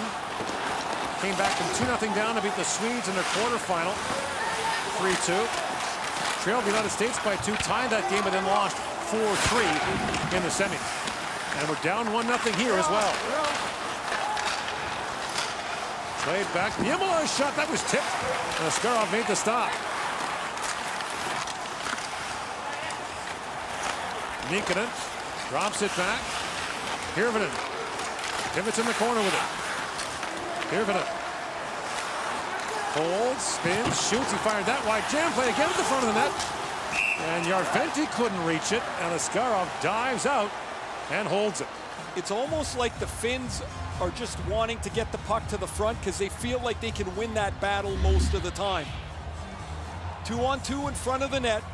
I just don't find the Russian defense or those playing in front of the net, if it's a forward, that they're not engaging enough. Now, you don't want to get wrapped up with the guy you're covering, but you've got to be a little more physical. If you just let him stand there, all he has to do is get a stick on it, and it becomes a problem for your goaltender. Podkolzin played that to center ice. Afanasyev trying to reach it. Kusnudinov poked that free. Now Nikkanen spins back for the Finns. A Winnipeg 4th round pick in 2019. We decidedly finished flavor in Winnipeg. Nikkanen throws that ahead. Not sure if I'm supposed to say for now or not, but Podkolzin drops it back. Chichikov shoots at him. Where'd the puck go? That hit the linesman who was sitting on the boards. It hit him in the backside, and it was just sitting on top of the boards. It fell on the boards. Been a rough period and a half here for the officiating crew. That's Ben O'Quinn from Woodstock, Ontario. So he gets hit. Ouch. Everyone's looking in the offensive zone for the puck. It's sitting right on the boards, and then it fell directly on the blue line. We saw a goal like that at the World Junior a couple years ago where everyone lost sight of the puck. It went to It was for us the far side and got shot in the net. It's happened in the NHL too, a game we did in Buffalo. I'm looking at the linesmen now with the high glass. There's just nowhere for them to go. Right. Remember Ray Scapinello? Oh, yeah. Scappy used to get up onto that little low glass and jump right up on top and get his feet up on the dasher boards. It looked great when he did that. I love that when he did it. Of course, it was self-preservation for him, but I just thought it looked really cool. Abramov wraps it around and goes through the crease. Mirov plays it back in the corner for Abramov. Chichakov took a whack there from Parsonen. Viro. Emil Viro skates it ahead now. Through center ice as the Finns change, and Viro shoots at him and goes off himself. 13:45 to go here in the third period. Finns with a 3-2 lead on Russia. Roshet. Fires out around. Ponomaryov with him.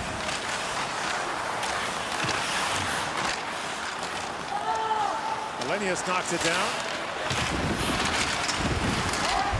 It's funny with this Russian team, Ray, they beat the United States 5-3 in their opener, then they got beaten by the Czechs 2-0. And the Czechs played an amazing hockey game. As good a game as they could play. They kept the Russians to the outside. They got an excellent goaltending performance by Lucas Parik, and Russia never seemed to get themselves into a position that made the Czechs in a panic. They just kept blocking shots and very physical against Russia in that game. They came back, beat Austria 7-1, then beat Sweden 4-3 in overtime in their last preliminary round game. Then beat Germany in the quarters. That was a game that came right down to the wire. It was a 2-1 score. The Germans had tons of chances late there to tie it. And a 5-0 loss to Canada in the semifinal, and the torrent of criticism that followed back home. Afanasyev shoots, and that's gloved by Pirinen. 2-1 Finland on top, thanks to the tip by Mikko Petter. Time now for the Gatorade shift of the game. Down 1-0, the Finns continue to chip away at the offensive zone, working themselves to the front of the net, and Anton Lundell beats Chichakov out of the corner, tips in Heinola's shot, and the Finns at that point had tied the game at 1. Now Abramov with a face-off against Lundell, not done fairly. I mentioned Anton Lundell was part of the good Finnish team that won gold in 2019 in Vancouver. They won that gold medal game late on a goal by Capo Kakko.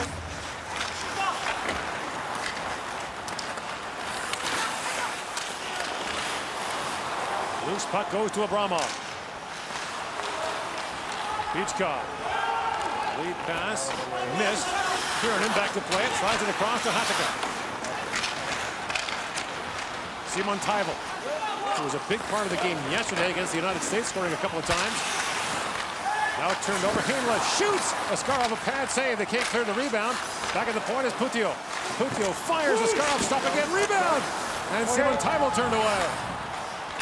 And Chinahov lifts that head for Amirov. It missed. And the tired Russians will have to stay on the ice. Many different ways you can win a game. One way you can't win is if you don't win any puck battles. The Russians are second best to every one of these plays. Long shot by Putio. Rebound to Simon Taival, beats Bichkov to the front of the net. The Russians ice the puck. They are gassed here on the ice. Now they're just going to try and survive this shift and get it out to center ice if they can see if they can get a change. They got 2 of them off now, 2 of 5. Jacob plays it around. Bichkov reaching for it once again. Battle for the puck. Amirov can't clear it out. Viro throws it back down to Askarov. Kicks out to the corner. And Nikkanen gets there first for the Finns. Nikkanen drops that back. Well, the Russian defender on a stick and a long shot. Askarov makes the stop. He takes a little whack from Mantakivi. Good job. And gets a face-off, and the Russians can change. It certainly has not been a problem in goal for Russia today. Yaroslav Askarov has been excellent, and he's had to deal with a pile of this stuff through traffic, deflected. Really good scoring chances created by the Finns. It's like a broken record. Their hard work and their want to get to the middle of the ice. They have controlled that part of the game.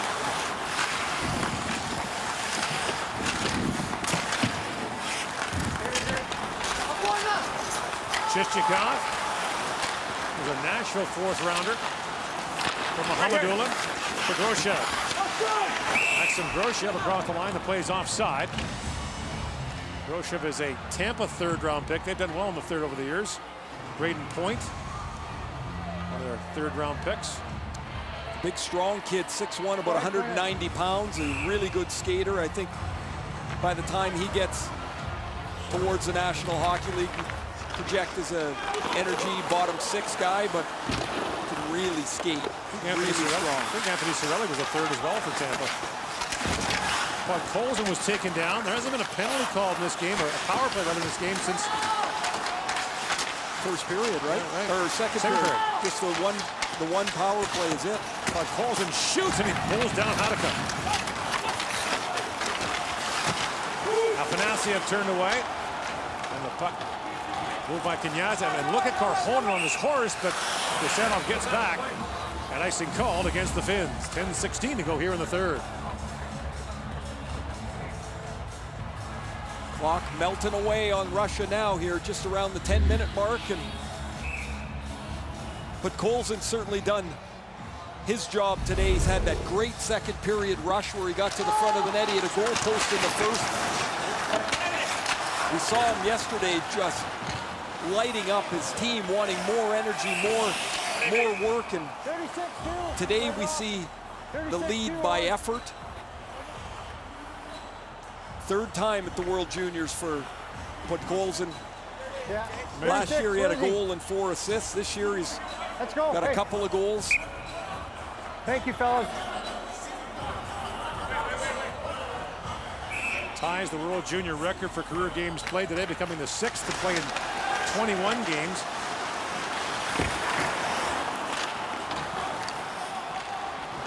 Mohamedulin.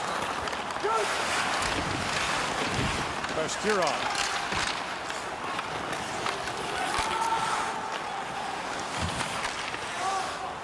Hanola goes back for it. Brings that around, and back at center ice is Chichikov. To Mohamedulin. Fired back down. Hanola goes after it. Chinahov moves behind the finished goal. Hadaka stepped into him. At the line, it's moved out. A chance now for Hirvonen. In comes Hirvonen. In behind the Russian defense. Hirvonen has to peel back. Holds. Feeds it across. That pass handcuffed Lundell. We just saw a glimpse of how fast Groshev is. He came from behind the pack to cut off the breakaway for Hirvonen. Simon Tybel.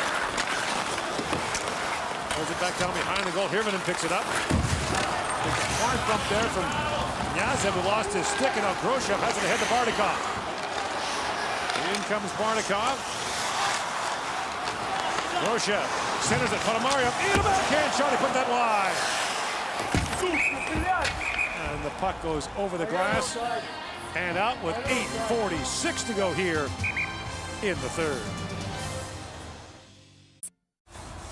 This is in the last timeout.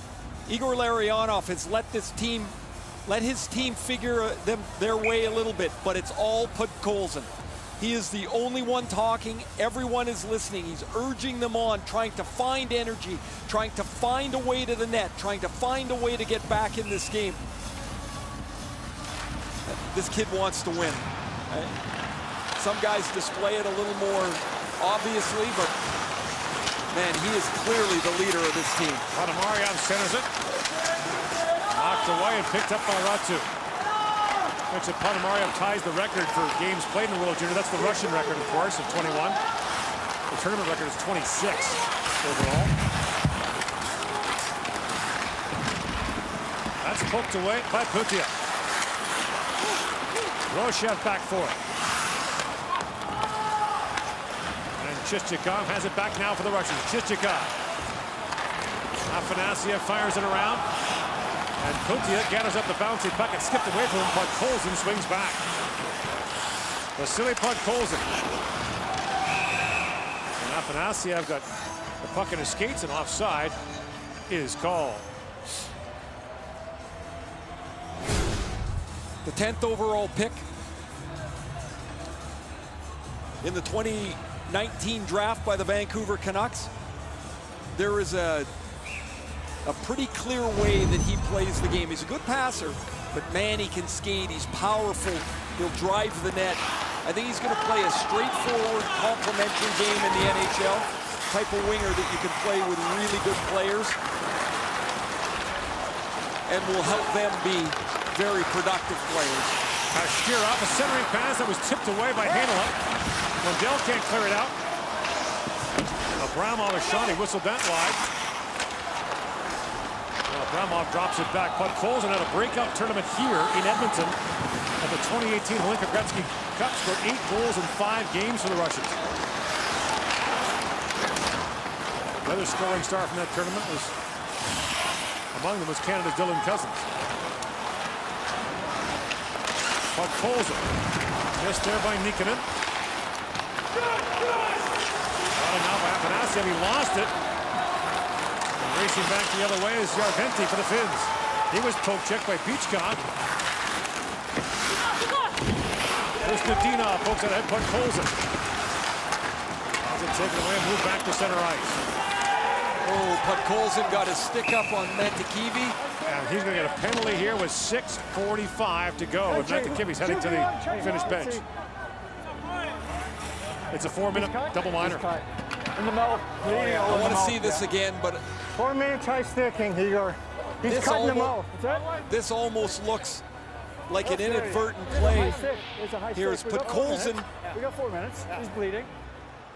Oh, runs into the back of his own teammate. Double minor, 4 minutes for high sticking. And his stick runs up and hits Mantekivi. You see his stick hit the backside of Mohamedulin, spins back and cuts Mantekivi. The Finns can put this thing to bed here. A 4-minute power play with 6:45 left. And intentional or not, how many times were you told as a kid you're responsible for your stick, right?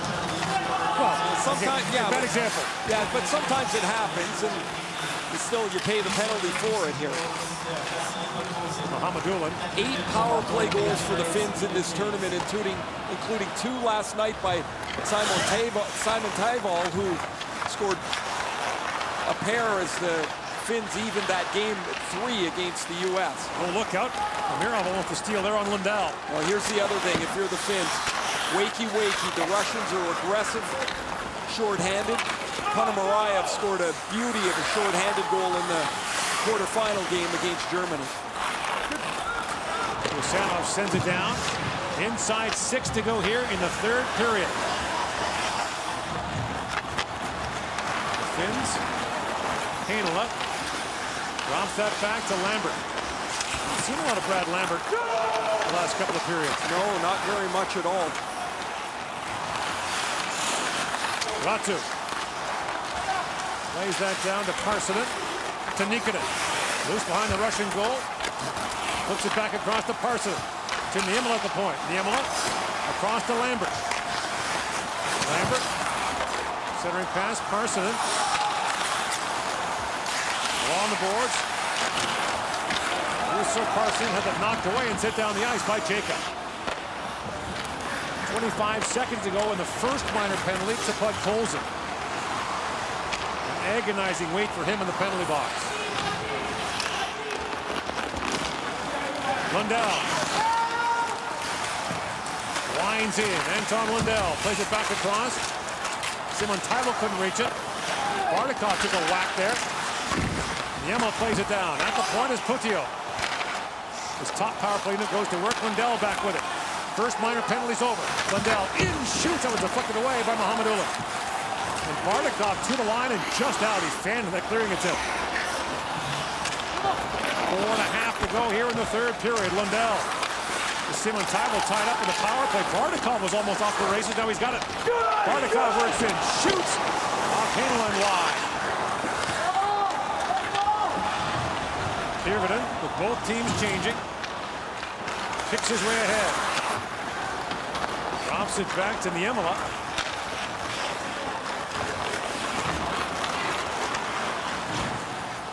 Kokina. Up ahead for Ratsu. Aku Ratsu. Spins it around. Niemela races to it. Niemela to Ratsu. Kokina. Back down to Niemela. In. Shoots. That was blocked in front as Kniazev got in the way. Loose puck at the side of the goal. There's Nodinov. Ahead to Amirov. A dangerous short-handed duel. And Amirov spins back. Inside a minute to go on the second minor penalty to Podkolzin. And Podkolzin is staring down, not looking at the play on the ice.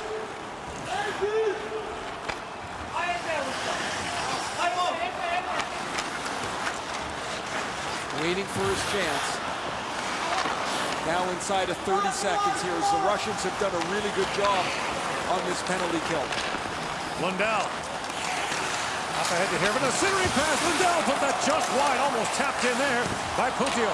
Another chance. Askarov to stop on the sharp angle shot by Simon Taivo. That was a good play by Askarov too as he dropped the puck for Bichkov so he could clear it down to the finish end of the ice. Time for one more rush. Hainala across to Hirvonen. Hirvonen shoots. That was blocked. Garvetti plays it around. No shots for the Finns on that 4-minute power play. So the good news is the Russians killed it. The bad news is it took 4 minutes off the clock. 2:39 to go in the third. Russia scored first. The Finns have the last two and lead by 1 in the third period.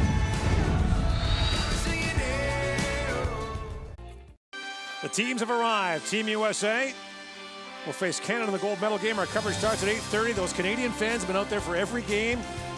On the bridge from the hotel over, the Canadian fans give them a salute.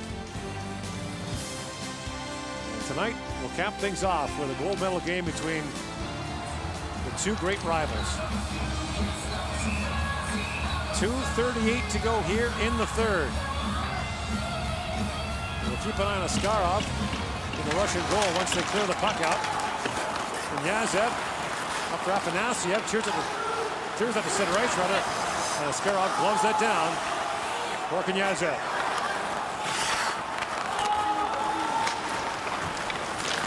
Moved in now by Podkolzin. Vasily Podkolzin, rink wide for Husnudinov. No signal to Askarov yet. And Larionov just told him to hold for a moment. Afanasyev back at the point of Kniazev. Kniazev gets loose. Slaps it across. Kirsanov back to Kniazev.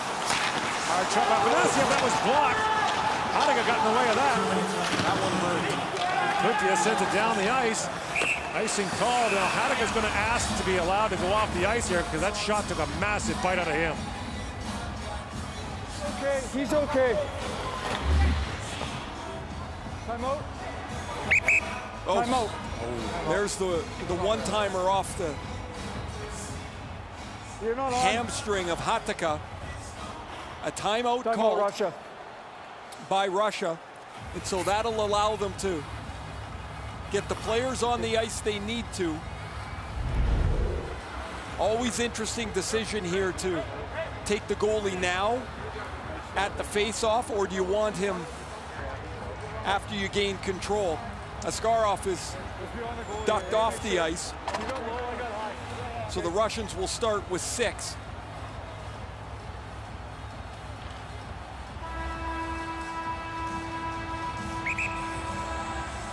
Finns give up a late goal last night to lose the semifinal to the United States.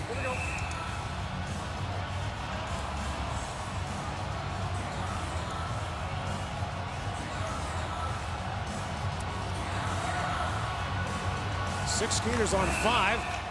Husnudinov wins the draw. Amirov's not out there for the Russians, which would be a minor surprise. I thought he would be one of them.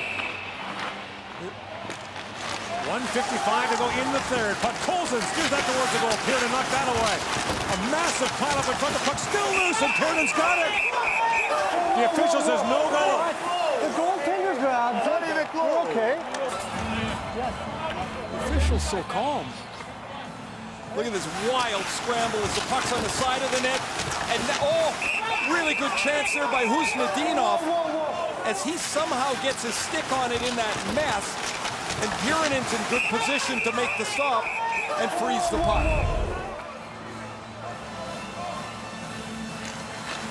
Lundell and Huznadinov gets it again. Scrambled and knocked down the ice by Hirvonen. And again, even though the Finns called timeout, these guys have been out for a while after the icing previously to the timeout. On that draw, if I'm the Russian players, I realize Huznadinov is at least tying this draw. They need more help into that circle. You cannot lose possession of the puck here if the puck is sitting as a 50-50 puck. There's another one. Lots of guys in the circle there. It's poked out now with the empty net. Nantakimi couldn't get a shot away. Lundell's got it now. In comes Lundell. Scores! Anton Lundell, the captain of the empty net, with 1:28 to go. And the Finns have a 3-1 lead.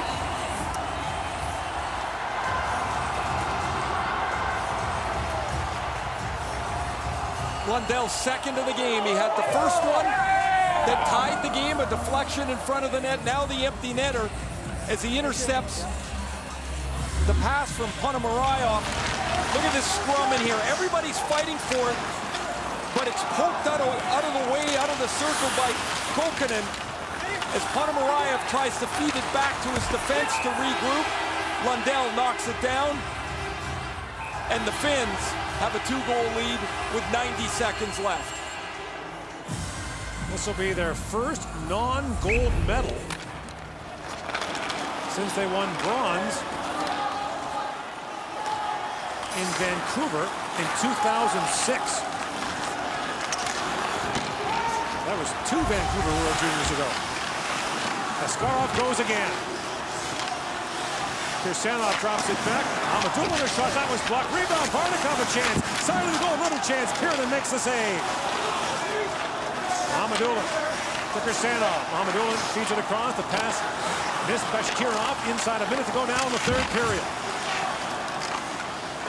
Mohamedulin across to Kirsanov, a centering pass by Shakirov, a shot that was blocked again. Mohamedulin across to Kirsanov, fires and ripped that high off the glass. Line held by Abrama. His shot got through. Piranen kicked it away. Chinahov shoots. He fired it wide. Kirsanov with it. Swings it across. Mohamedulin shoots. He countered it wide.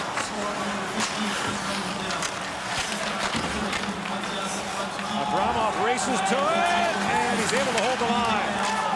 It was right in the stick. Puttia plays it back across, and Carson scores it in the empty net. And it's 4-1 Finland.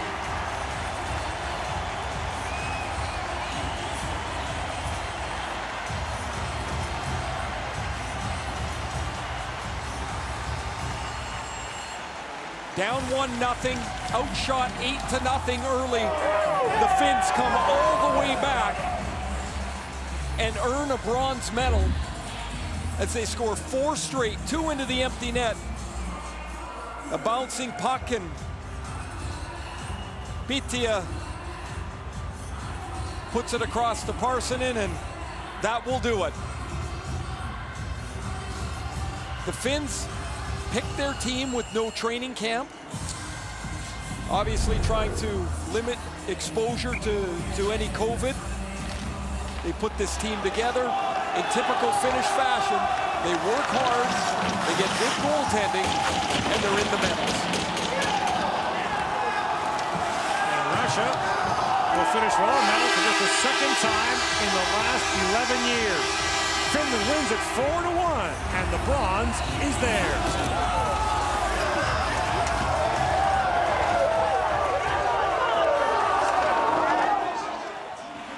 Now, the only problem is that Finnish celebration is right at the Zamboni end. That's where they're supposed to come out with all the bronze, the rug and everything for the bronze medal presentation. This might take a while. A bitter pill for the Russians, who lose the bronze medal game for the first time ever at the World Junior Championship in 9 tries.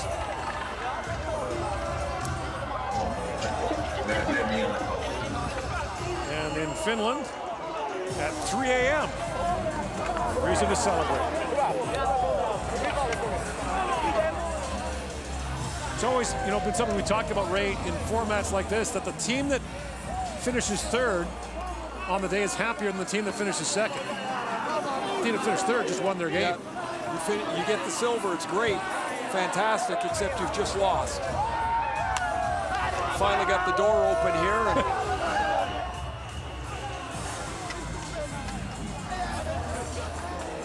In the last 18 years, the Russians have won 1 gold medal at the World Junior. It's inconceivable when you think about Ovechkin and Kuznetsov and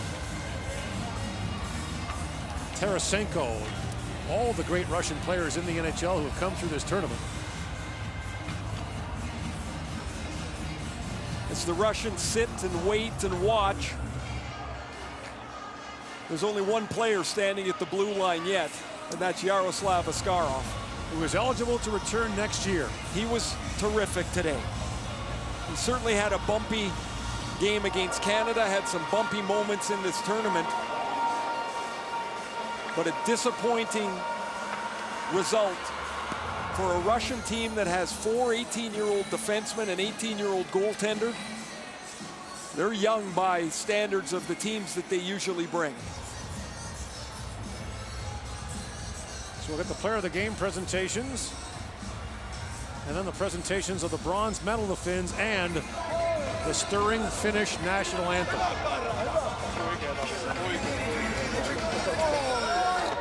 And the Finns can bring 12 back to next year's tournament, including a goaltender, Joel Blomqvist, who was the backup today. He was a Pittsburgh second-round pick. He will likely be their starter next year. Niemela can come back. Vero. Brad Lambert, 17-year-old. A couple of their top defensemen. Of course, they'll lose Lundell, which is a big loss for them, but nonetheless, it's a day for them to celebrate a bronze medal. And time now for the post-game presentations. The best players of each team is presented by Explore Edmonton, the visitor economy and venue management organization for the city. Each winner will be awarded with a custom wallet from local maker Close General Leather Company. Recipients will receive their award after they exit the ice. The best player of Team Russia est le numéro 24, number 24, Ilya Safonov.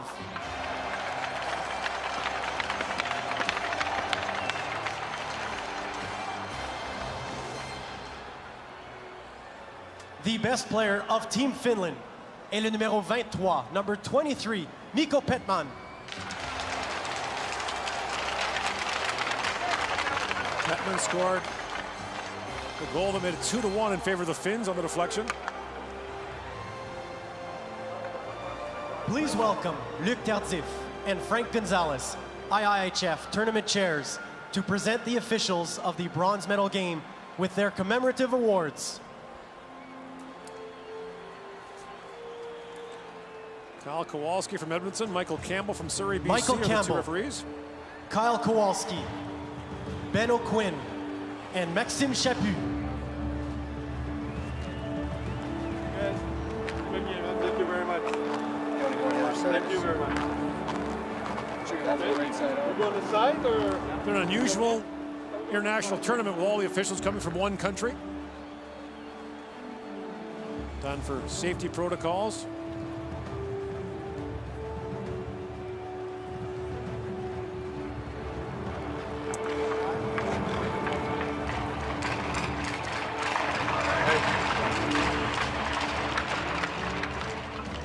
We would now like to invite team captain Anton Lundell and general manager Kimmo Oikarinen to present Team Finland with its bronze medals.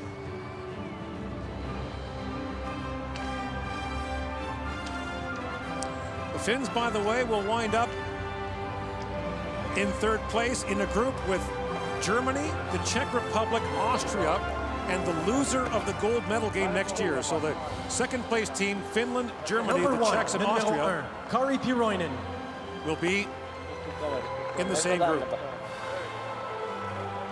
Russia will be in with Sweden, Slovakia, Switzerland, and the winner of the gold Number medal game 30, tonight. le numéro 30, Joel Blomqvist.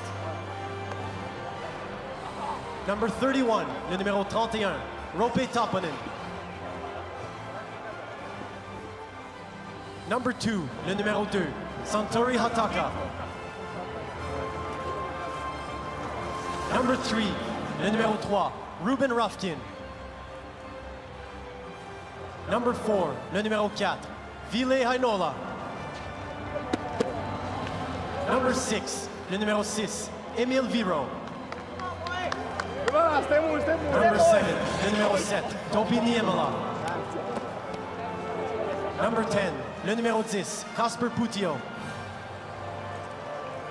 Number 12, le numéro 12, Interesting to see that Ryan Niemi. the captain, Lundell, presenting Number bronze medals to his 35, le teammate. numéro 35, Mikko Interesting Kokkonen. touch.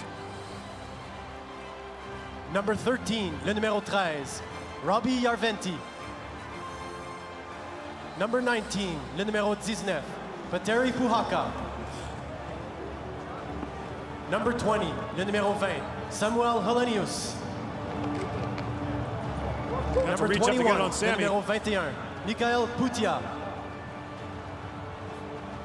Number 22, le numéro 22, Ronnie Hirvonen. Number 23, le numéro 23, Mikko Petman.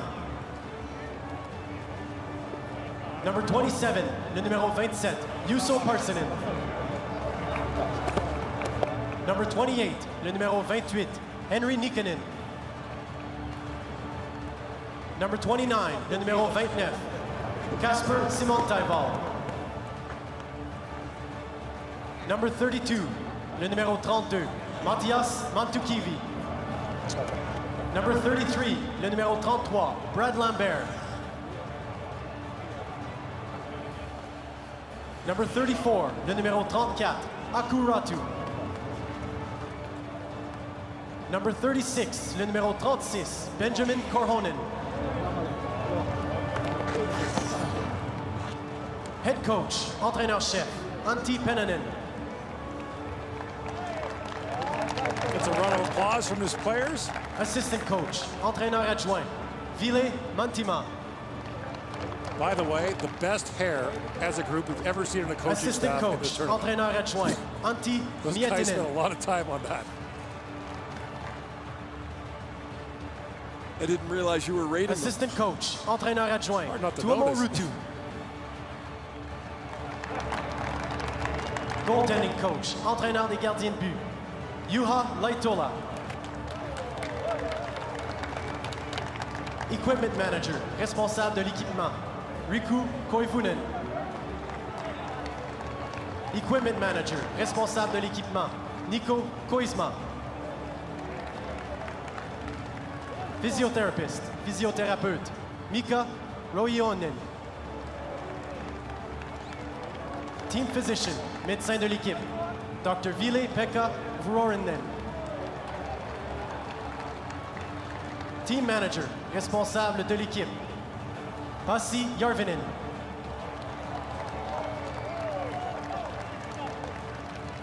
General manager, directeur général, Kimmo Oikarinen.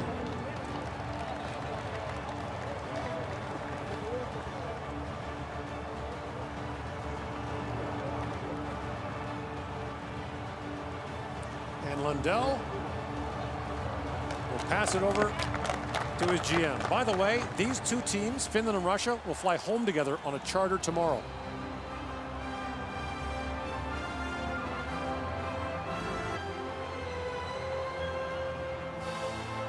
Please welcome the captain of Team Finland, Anton Lundell, to accept the third place trophy.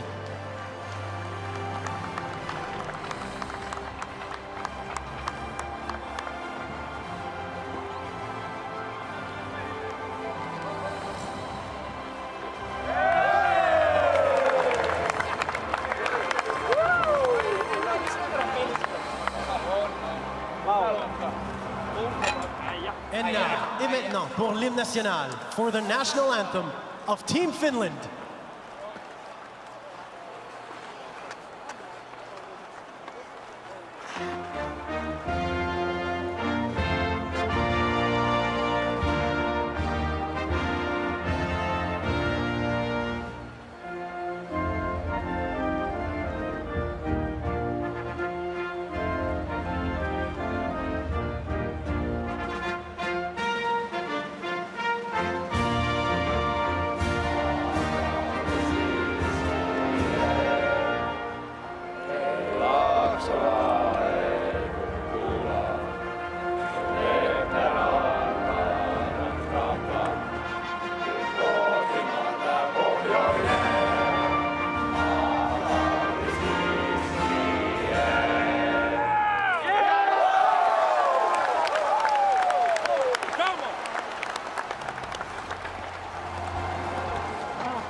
The 2021 World Junior Hockey Championship from Edmonton, Alberta is brought to you in part by Esso.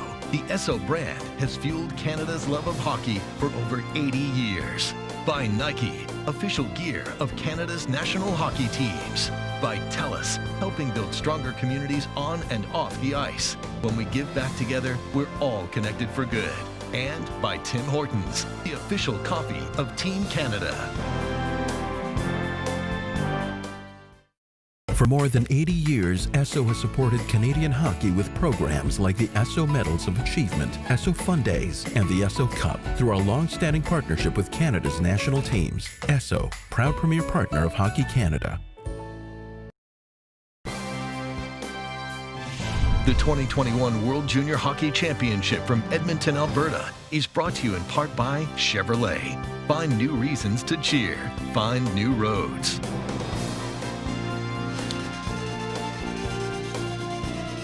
James Duthie back with you, just over 15 minutes until our pregame show and little over an hour till the drop of the puck between Canada and the U.S.